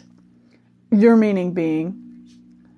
My meaning being, is it an innocent accident, or is it an apparently innocent accident? My thoughts exactly. It is a long coincidence if the former, but an engineered alibi if the latter. Sten stopped at the head of the circular staircase that led down to the first-class deck. Just promise me that you made no mistake about injuring your attacker, mein Herr. I don't want to take a man's liberty because of a mistake made in the excitement of a struggle. Cabal drew his switchblade from his jacket pocket and snapped the blade out. Sten raised an eyebrow.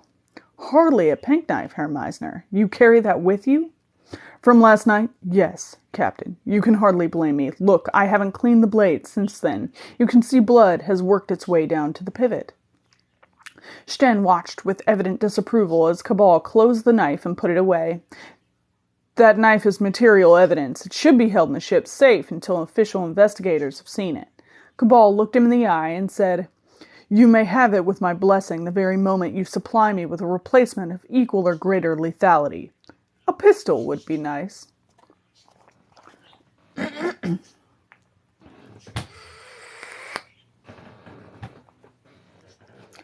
Impossible. Then I shall keep my knife. The captain frowned and then shrugged. It was an un-Mercarvian to disarm a law-abiding citizen, Cabal guessed. Now, Captain, who is next for questioning?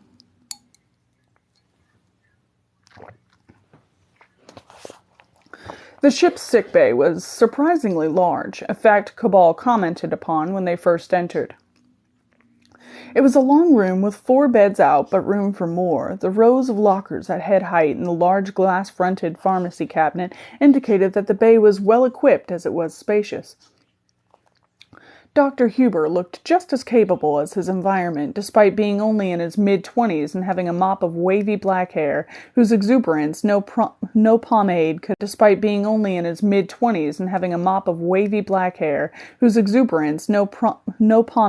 hope to quell. He blinked at them over ill-advised half-moon glasses and seemed so friendly and competent that Cabal's usual dislike of doctors was hardly provoked at all. Dr. Huber smiled. You'll be surprised at how quickly an infection can travel through a ship, mein Herr. Days from medical assistance and people have to be isolated from the rest of the crew and passengers. Can't they be confined to their cabins instead? If the problem is mild, yes, but even something mild is debilitating, and the crew does not have individual cabins. Would you feel safe aboard a ship where some otherwise mild gastrointestinal illness had laid the crew low? Cabal had a momentary mental image of the crew fighting to use the heads, while the bridge stood abandoned, the ship's wheel rolling gently this way and that, as the Princess Hortense drifted whimsically into the nearest hillside. No, he had to admit, he would not feel safe. Besides which, continued Huber, serious illnesses and even, God forbid, serious accidents happen. Despite our best efforts, the patients would require constant supervision. I cannot organize that if they are in their cabins. He appeared not to have noticed the captain wince when he spoke of accidents. Some maritime superstitions had clearly made their way from the seas to the skies, and tempting fate was one of them. With hindsight, it also seemed likely that this was why the doctor had not attended the meal the first evening. 13 at table would be considered inauspicious. As things had turned out, 12 was not such a lucky number either. Cabal watched with quiet amusement from the corner of his eye as Sten surreptitiously looked around for some wood to touch.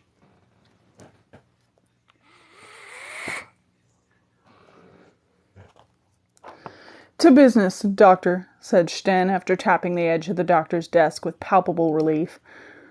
"Earlier today, Gabriel Zorich came to you with an injury." The doctor thought for a moment and nodded. "The young man who came in this morning with a cut to his hand. Yes, a straightforward case. I just cleaned the wound and bandaged it. Asked him to come back tomorrow to make sure there were no signs of infection." "What about him?" Cabal recalled that there was some directive somewhere, probably a part of the Hippocratic Oath, about patient confidentiality. It seemed from Huber's blithe ignorance of such niceties that Hippocrates was regarded as some sort of dangerous liberal in Markarvia. "In your considered opinion, doctor, what do you think caused the injury?" "He caught it in the door." Huber looked at the men's faces and frowned at their silence. Grudgingly, he added, "Well, he said he caught it in the door." "I had no reason to think he was lying. What's this all about, Captain?" "Was the cut consistent with being caught in a door, would you say?" Huber bridled. "I'm no criminologist, Captain. The forensic sciences are not my field. I would regard it as a courtesy if I were not forced to make a judgment in a discipline of which I have only a passing knowledge." Sten nodded unhappily. He had wanted a nice black-and-white piece of information, but he knew enough of his life to realize that such things are a rarity. There was no point in trying to wring a certainty from the doctor. It seemed Zorich would benefit from the assumption of innocence that even Markarvian justice used, provided the defendant wasn't a necromancer. Muttering a thanks to Dr. Huber, he and Cabal made to leave. As they reached the door, however, Huber spoke up, his tone grudging. "I will say this much, gentlemen. When I was cleaning the wound, I remember thinking how remarkably sharp the door that cut him must have been."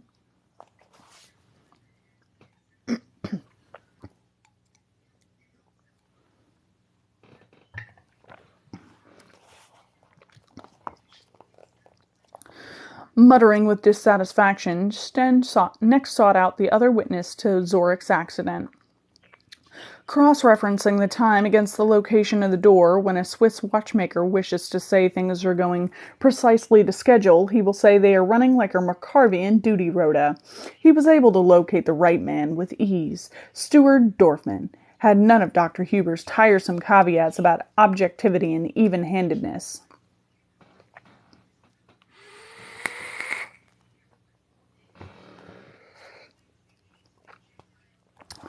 "I was closing the door, and he sticks his hand right in it. I thought I hardly touched him, but next thing I know, he's dancing around, saying I've broken his bones, and there's loads of blood, and so on." Dorfman then underlined his views on Gabriel Zorich with a short and insulting impersonation that involved a downturned mouth that would not have looked out of place on a tragedian's mask, his lower lip wobbling as he held up a dangling hand like a puppy with a sore paw. He kept this up for almost 30 seconds, despite his captain and Cabal staring stonily at him. "So," said Sten, in an effort to stop Dorfman before he decided to base a comic monologue on the show-stopping piece of mimicry, "you felt that Herr Zorich was exaggerating." "Yes, sir. I hate to speak badly of the passengers," he said with the supercilious air of a man who very much enjoyed speaking badly of the passengers, "but that door barely touched him. It was like this," he said, tapping himself very likely on the back of the right hand and instantly returning to his Zorich impersonation, now with added whimpering. Sten finally boiled over, leaving Cabal to lean against the corridor wall and examine his nails, while Dorfman was left in no doubt about the necessary level of respect to show both passengers and senior crew. Afterwards, as they descended to the first-class deck, the captain managed to choke down his anger far enough to ask Cabal what he thought of the two witness statements. "Unhelpful," said Cabal. "The doctor doesn't wish to commit beyond a vague belief that Zorik's explanation for his cut may be a little unlikely. As for Steward Dorfman, I wouldn't trust him to tell me if it was day or night. He certainly thinks the accident with the door was a very petty one, and from our perspective, we may infer that Zorik may have engineered it to explain this damaged hand. As far as building a case against him goes, it is all circumstantial." "So this morning has been a waste of time." "No, not entirely. At the very least, we are left with the basis of a deductive argument for Zorik's guilt." Cabal looked at his own hand. "I know that I injured my attacker's right hand. I have no idea how badly. But I certainly drew blood. Therefore, my attacker has a recent cut to his, or just possibly, her hand."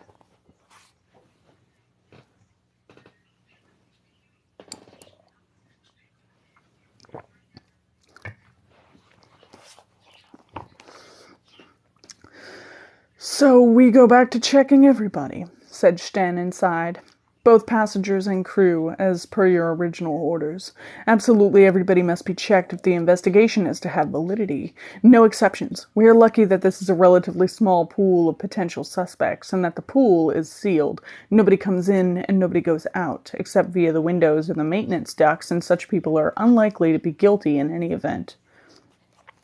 "True," said Sten, letting the latter barb go unremarked. He clearly wasn't happy with the image of a ship dropping bodies this way, the way an oak drops leaves in October, but it was not an entirely unfair charge, especially coming from a near victim. The only survivable way on or off this terrain is via entomopter. "Entomopter," said Cabal. He would sooner trust his life to a cotton loom pushed off a cliff as fly in an entomopter. Though a scientist himself and a great proponent of progress, there was something about the whirling wings of the flying machines that brought the phrase "newfangled" unbidden to his lips.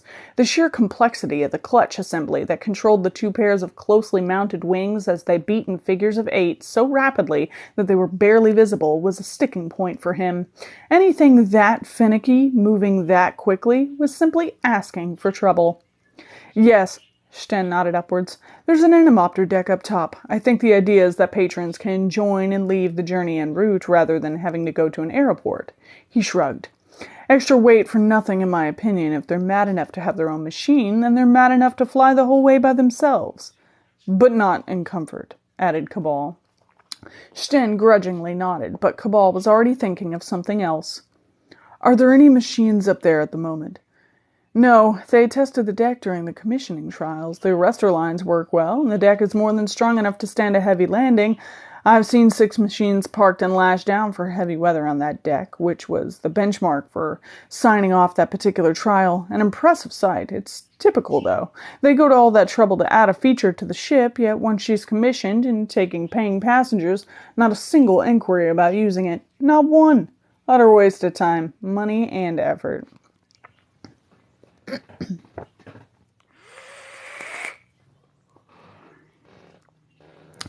"Perhaps that will change. How prominently was it advertised?" "Not very. It's all been very hurried because of the food supply mission. Yet between that and the civil trouble our departure, that this hasn't been the most glorious of maiden voyages, has it?" He sighed heavily, and Cabal guessed that he was thinking about Daguerre and the Zorik problem. "Not very glorious at all."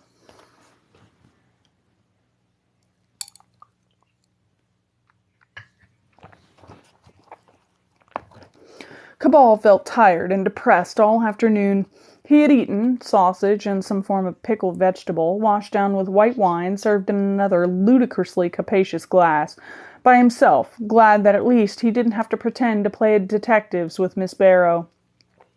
He had been slightly surprised that the captain's initial investigation leading to the arrest of Gabriel Zorik had not been the detailed and thorough procedure he had at first believed. It had, in fact, consisted of little more than the captain telling his senior staff that they were looking for somebody with an injured hand, and one of his officers saying he'd seen somebody with a new bandage on his hand that very morning. So much for methodical police work. In the face of a flimsy case against Zorik, the captain had finally got around to following Cabal's suggestion and doing what he should have done in the first place. His officers were making the rounds of every cabin, every workstation, and every bunk, and in a flurry of unctuous apologies, checking every hand aboard. It was the logical and correct thing to do, which would make it all the more painful when it was all for nothing.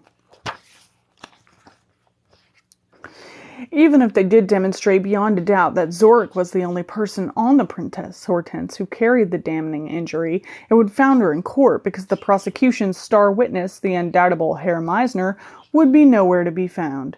As soon as they arrived in Senza, he would be away like a particularly skirmish and chemically enhanced rabbit, dumping the persona of the hapless Meisner in the nearest dustbin and heading for freedom.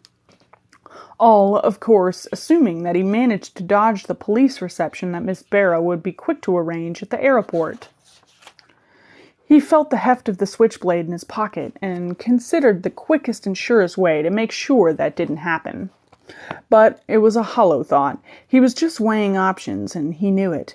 Things would have to be a great deal more desperate before he would be obliged to kill her. There was certainly more elegant, if less quick, and less sure ways of dealing with Miss Barrow's moralistic intransigence. That he was having trouble thinking of any that were also practical was one source of his depression.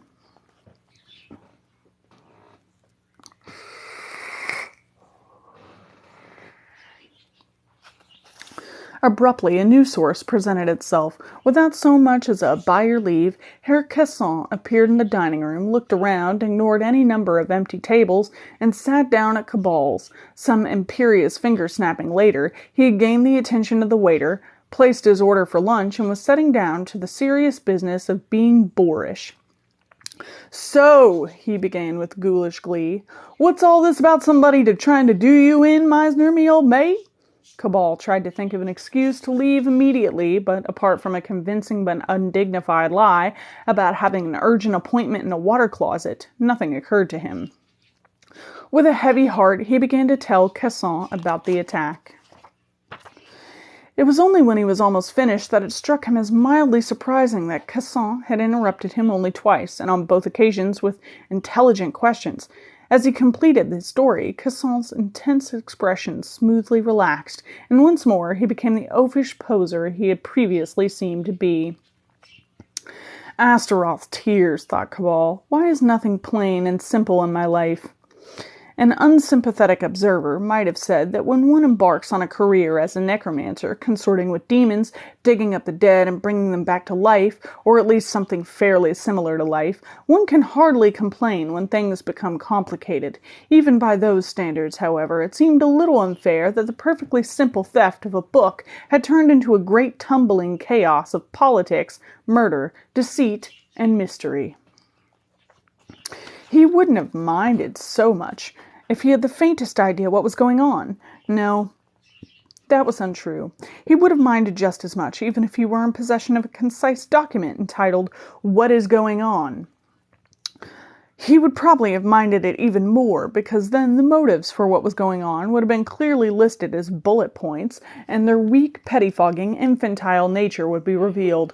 Cabal, famously not a gambling man, would have put money on there being politics involved. Politics frequently was involved in so much that was weak, pettifogging, and infantile, and Mercarvia seemed to sweat the filthy stuff.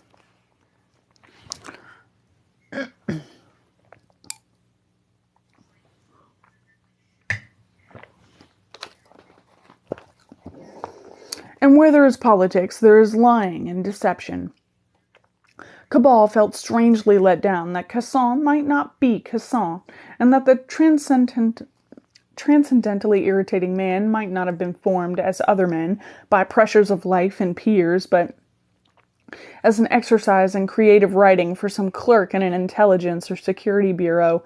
If he had to make a guess, he would say that Casson was actually a member of Mercarvian intelligence.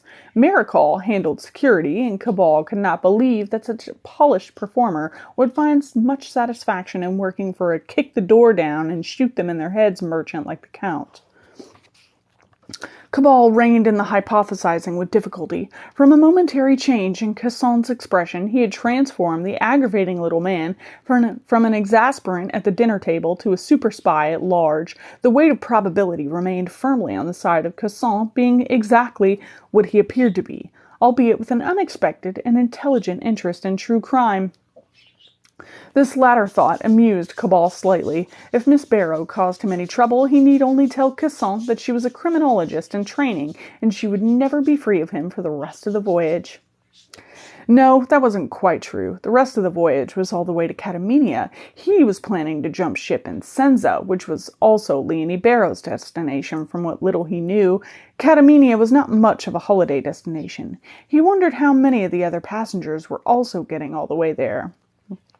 Mercarvia, Senza, Catamenia, these little countries always seem to have such long histories, usually full of extraordinary characters with horrible personalities. One would expect small places to breed small people, yet so many world changers had walked out of their minor nations unblinking onto the great global stage where, as often as not, they messed it all up for everybody. These great people, building empires out of blood which collapse into cinders as soon as the inevitable reversals of fortune begin. Cabal loathed their every atom. If he had his way, a single scientific meritocracy would govern the world. Politics and economics were plainly too complex for the fuddled minds of politicians to take in.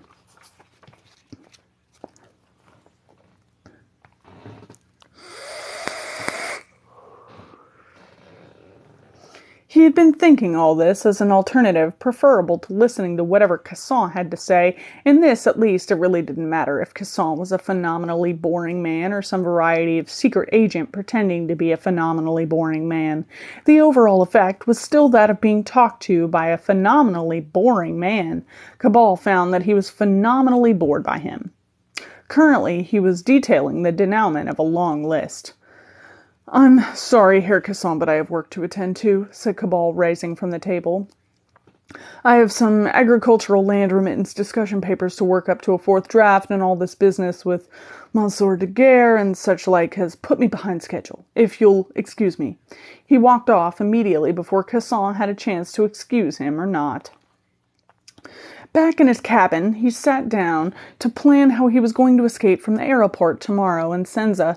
His understanding was that the vessel would be laid up for some time while the Senzans went through her with a fine-tooth comb, looking for anything that might be construed as military aid for Catamenia. Miss Barrow would be sure to inform the Senzan authorities as soon as she could, and he would be arrested immediately. Cabal played the likely sequence of events out in his mind. Miss Barrow leaves the ship as soon as she possibly can and denounces him to the Senzan authorities. The customs men or a police squad boards of arrest him. He is taken into custody, put on trial, and sent to prison for a period of, allowing for good behavior, forever. This was a poor prospect. Alternatively, she denounces him. The Senzan authorities attempt to arrest him, but are confronted by Captain Sten, arguing that Herr Meisner is a Markarvian civil servant and that they can keep their stinking Senzan paws off him. Cabal liked this version. His liking for it deteriorated when he took the train of events a little further, however. The Senzans demanded proof. Sten then wires to Krenz for corroborating evidence. Krenz wires back to say that civil servant Meisner has been discovered in a vegetative state at an airport. Oh, and incidentally, has Sten got an infamous necromancer called Cabal aboard who happens to look a little like Meisner and is wanted for crimes against the state? Cabal spent the next hour running through further alternatives and variants on the alternatives. Each and every one of them resulted in life in imprisonment or death. The only way out of this ring of fire was to move back a step and simply ensure that Miss Barrow leaves the ship as soon as she possibly can and denounces him to the Senzan authorities.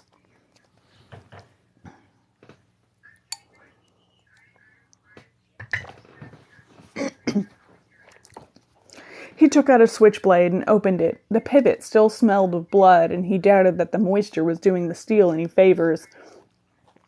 He took a handkerchief from Meisner's luggage and started to clean the blade carefully. He could try and be off the ship and through customs before Miss Barrow had a chance to warn the officials, but this was fraught with difficulties, given that she would be intent on beating him to it. Or he could stop her being a problem now. She wouldn't have to die. He was reasonably confident that he could injure her badly enough that she would be in no state to tell anybody anything about him until he was free and clear. But she had hinted at leaving a letter with the captain to be opened in case anything happened to her. No, then, too risky. It was not even worth considering if he could somehow steal the letter from the captain's safe. For all his other accomplishments, Cabal had never attempted safe cracking. So he had only one real option, which was to delay Miss Barrow in some non-lethal way at the very moment of disembarkation, and then scurry through Sins and Customs with sufficient dignity to avoid suspicion. Simplicity itself. But Cabal had problems with simple things. His was a complex life, and when something simple was called for, he generally had to sidle up to it in a long series of lateral steps, circling it like a crab of the intellect. After some minutes of mental scuttling, his face was transformed by a smile. It was not a nice smile. It was the smile of a criminal mastermind who, on capturing his nemesis, decides to forego the circular saws and piranhas and just shoots the man. It was a good, elegant plan. He would spend a few hours using the official stationery Meisner had brought along to rustle up some convincing documentation to support the gross deception he would spin for the Senzen officials. It wouldn't stand up to close scrutiny, but it didn't need to. All he needed was a few minutes of confusion. Chortling darkly, he unpacked Meisner's travel typewriter and began drafting a governmental agency's bulletin concerning a wanted criminal. A necromancer called Cabal. And that's the end of that.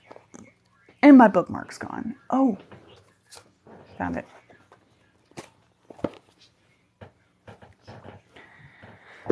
And that's the end of 8.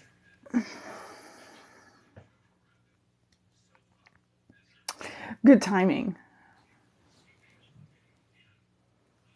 Good to see you.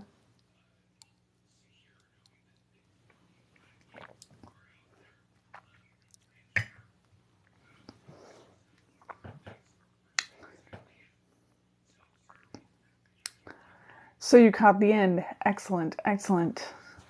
So what do we all think? Those of you who haven't read ahead. If you've read ahead or already read it, you're disqualified. You really need to catch up? Yeah. He being real sneaky. Then again, we knew that. He's good at being sneaky. Ah, damn. Eva. It's okay. It's gonna be on YouTube. It's gonna be fine. You can fill me in on your theories later. See, I don't think he embodies chaos. He embodies the opposite. Trust me, we see chaos later. It's not great. It's filled with fish. Aw, I'm glad you could be here. You have a good night. Thank you for coming. Your poor coworker.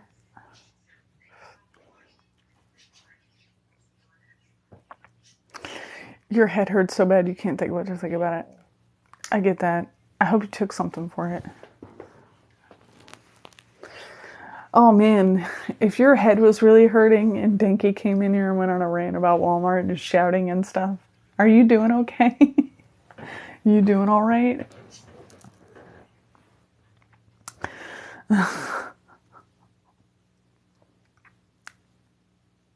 No, far more about Victorian murders than he wanted. Well, now he's more educated. Really, that's a plus. He should be thanking you.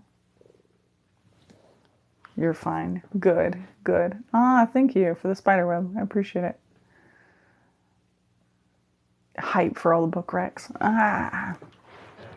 So many recs. I have a new book that I haven't even started on yet because I've just been like rereading Cabal because this is my favorite series.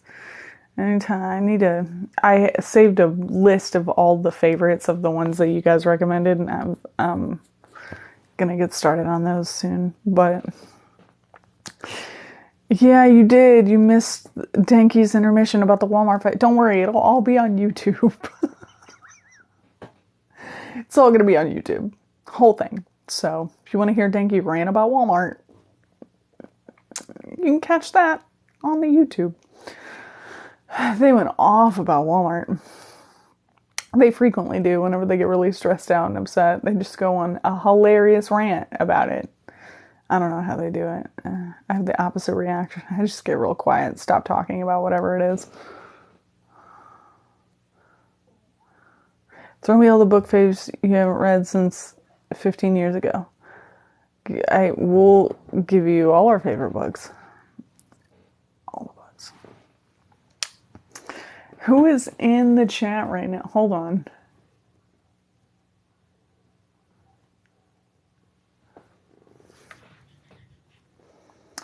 Same. I do too. How am I? I'm good. How are you? I'm okay. I'm existing currently, which is all you can really expect. About a what? Walmart fight? Yeah. Me and Dinky, I didn't eat. And I told everybody that we're gonna lie to Simp for Dinks. Oh shit. I think they're in the chat still. Anyway, no, because the plan is generally to eat before I go live, but I didn't get to eat before I go live because we were delayed in the eating, because we were delayed in the grocery shopping, because there was a fight in the Walmart. So Dinks dropped in and were like, "Are you talking about the Walmart fight? I heard you talking about the Walmart fight," and then regaled us with the Walmart fight. Yeah. Dang it. Hey, it wasn't our fault. Blame the people that got lit in the Walmart. Besides, my dinner's right here. I'm going to eat it right after I get off. I promise. I've kind of eaten a little bit of it. I just haven't gotten to really enjoy it. Because I've been reading. But the plan was to eat beforehand. You see the logic. Hey. So I was going to eat before I got on. Don't worry about it. Don't even worry about it, Simp for Dinks. You're good. You're good. What? Hey, blame the people who are fighting in the Walmart. This isn't my problem. Don't police me.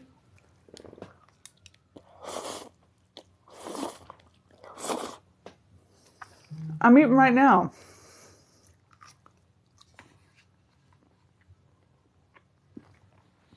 I'm eating now.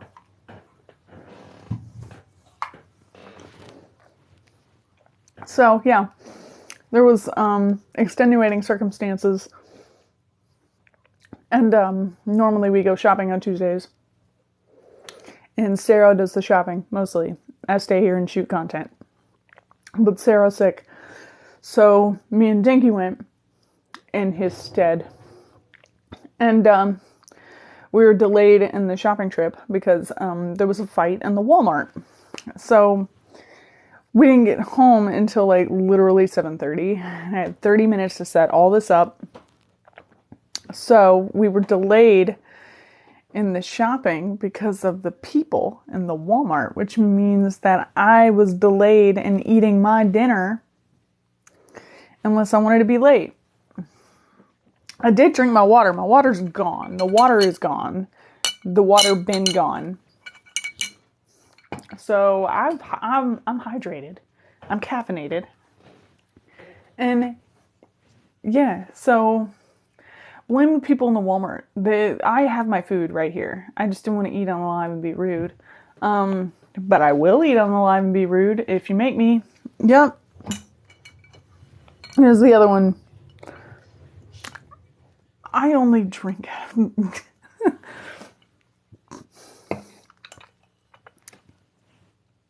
Look. I only drink out of chemistry equipment.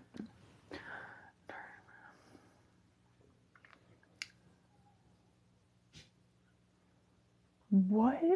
You have a video from today that the song decided not to play. Oh, you mean on TikTok, the sound is not working? Is that what you're talking about? Nourishment. Yes, I know. And I'm blaming the people in the Walmart. Because honestly, if we hadn't been delayed, we would have got back in time to where I could have ate and finished my food before we started the live. So this is all just circumstantial. and should not be taken as an indication of my overall nourishment and health. I've been taking more protein. I started lifting. Anyway, whatever. It's fine. I know I'm healthy. I'm healthy, and I've been eating correctly. Today was the exception. Today was the exception.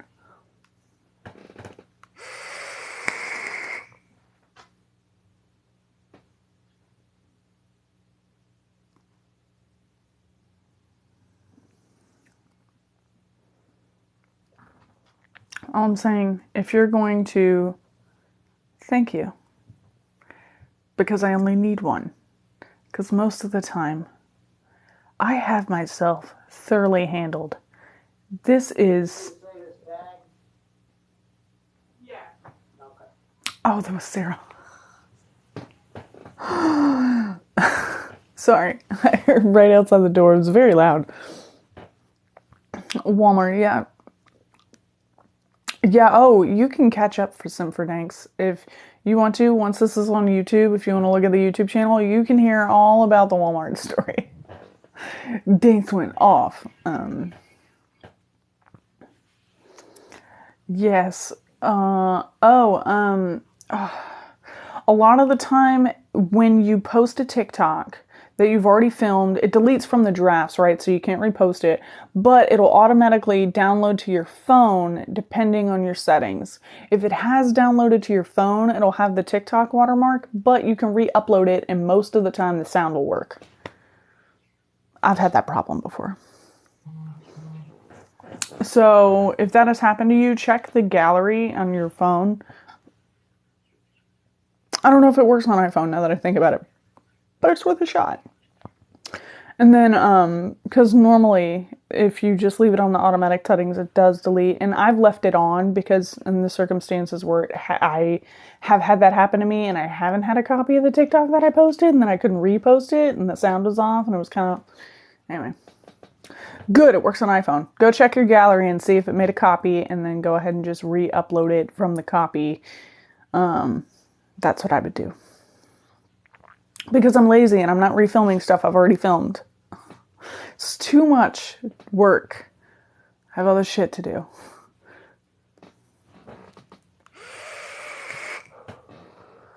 We can't do that on camera anymore.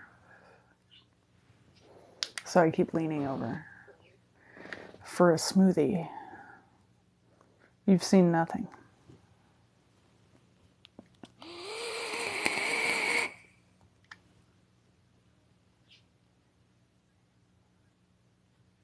Good. Drink all the water. Oh, that's so much water today. That's the one thing that I've done very well for myself today.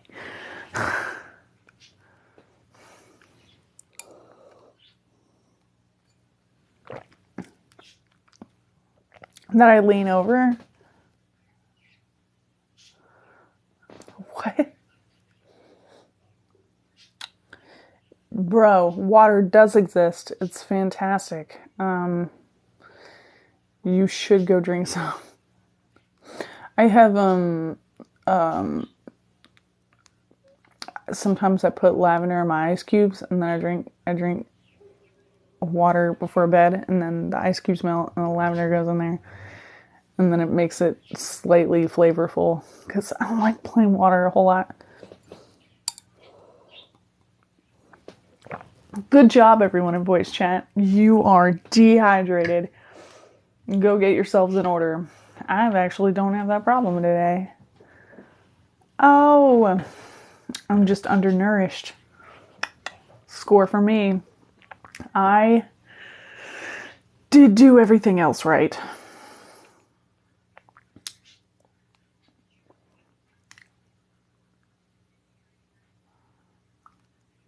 Good plan. Good plan. Chill out, drink some water, eat some chocolate, enjoy story time. Are y'all seriously interested in having Dinky come in here and like do a little song and dance for you in the middle? Because he'll do it. I wanna emphasize that. He'll do it. Okay. Who watches Euphoria in here because I swear at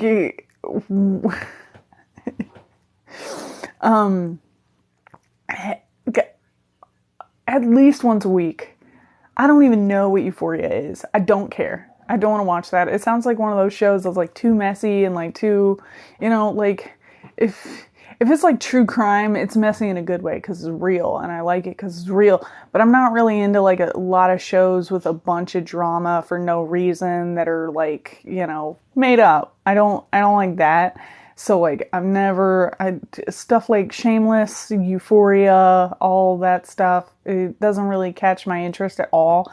So like I have no idea who anybody is in Euphoria, but I know a bunch of names and some whack stuff that I have no context for because I'll come home and Danky's like, okay, so it's Euphoria night, and then Rue did this and was parkouring through some people, and I'm like, what is this show? And I don't care, and I don't want to watch enough to have context because I just enjoy Danky ranting about it. I don't want to know the content. I don't even want to know what happens. I don't want to know. I just want that experience of it. Yeah, but it is too much drama for me. But yeah, no, Danky loves it, and I swear to shit, if I tell him he can come in here, do a 15-minute rant about Euphoria in the middle of the chapters, he'll do it. He'll do it. And his rants, I feel like, are better than the show. I'm just gonna come right out and say it. Hot take. Danky's better than Euphoria. Some things I'm like, I have no interest in it. I don't want to know about it. I don't care. This has no relevance to my life or my experience at all, and I don't want to know.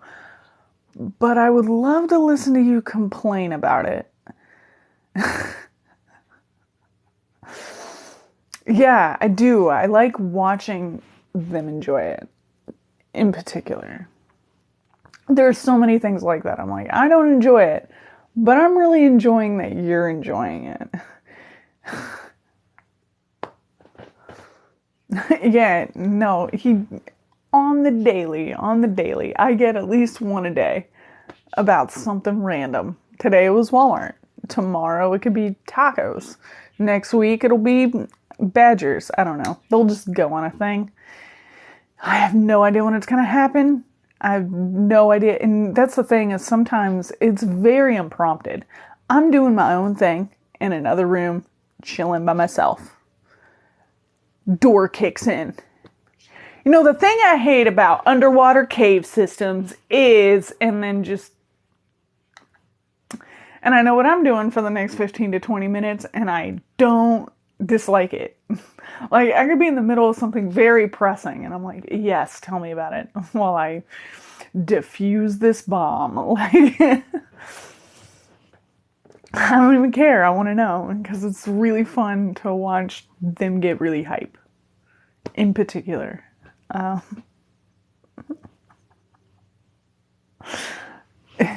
It's just fun for me, okay? It's like a reward.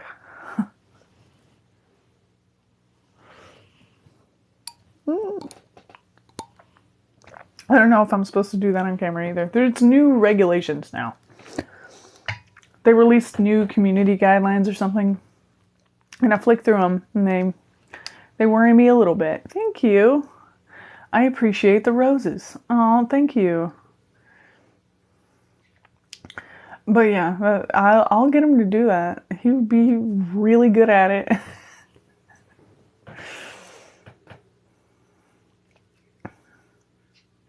Get a really long straw. What?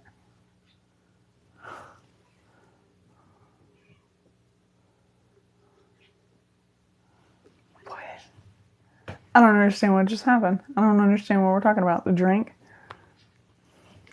Oh yeah. I do have a couple really long straws, but that straw is glass, and get this straw.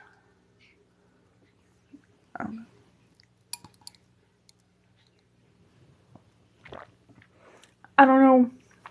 I'm not a big fan of like straws that are embedded into glasses, but I do like straws. I like cups with straws. Like, I like to-go cups with straws. I will collect to-go cups with straws. In fact, I do that on the regular. I have 3 in circulation at any given time. Smoothies. That's all you need now, really. There's nothing else pertinent. I'm hungry. I should have eaten 2 hours ago. Over 2 hours ago. And I want to eat this ramen, and I don't want to do it on camera. That seems like a weird thing. I'm not into it. So I'm going to go and eat my food. If that's cool with you guys.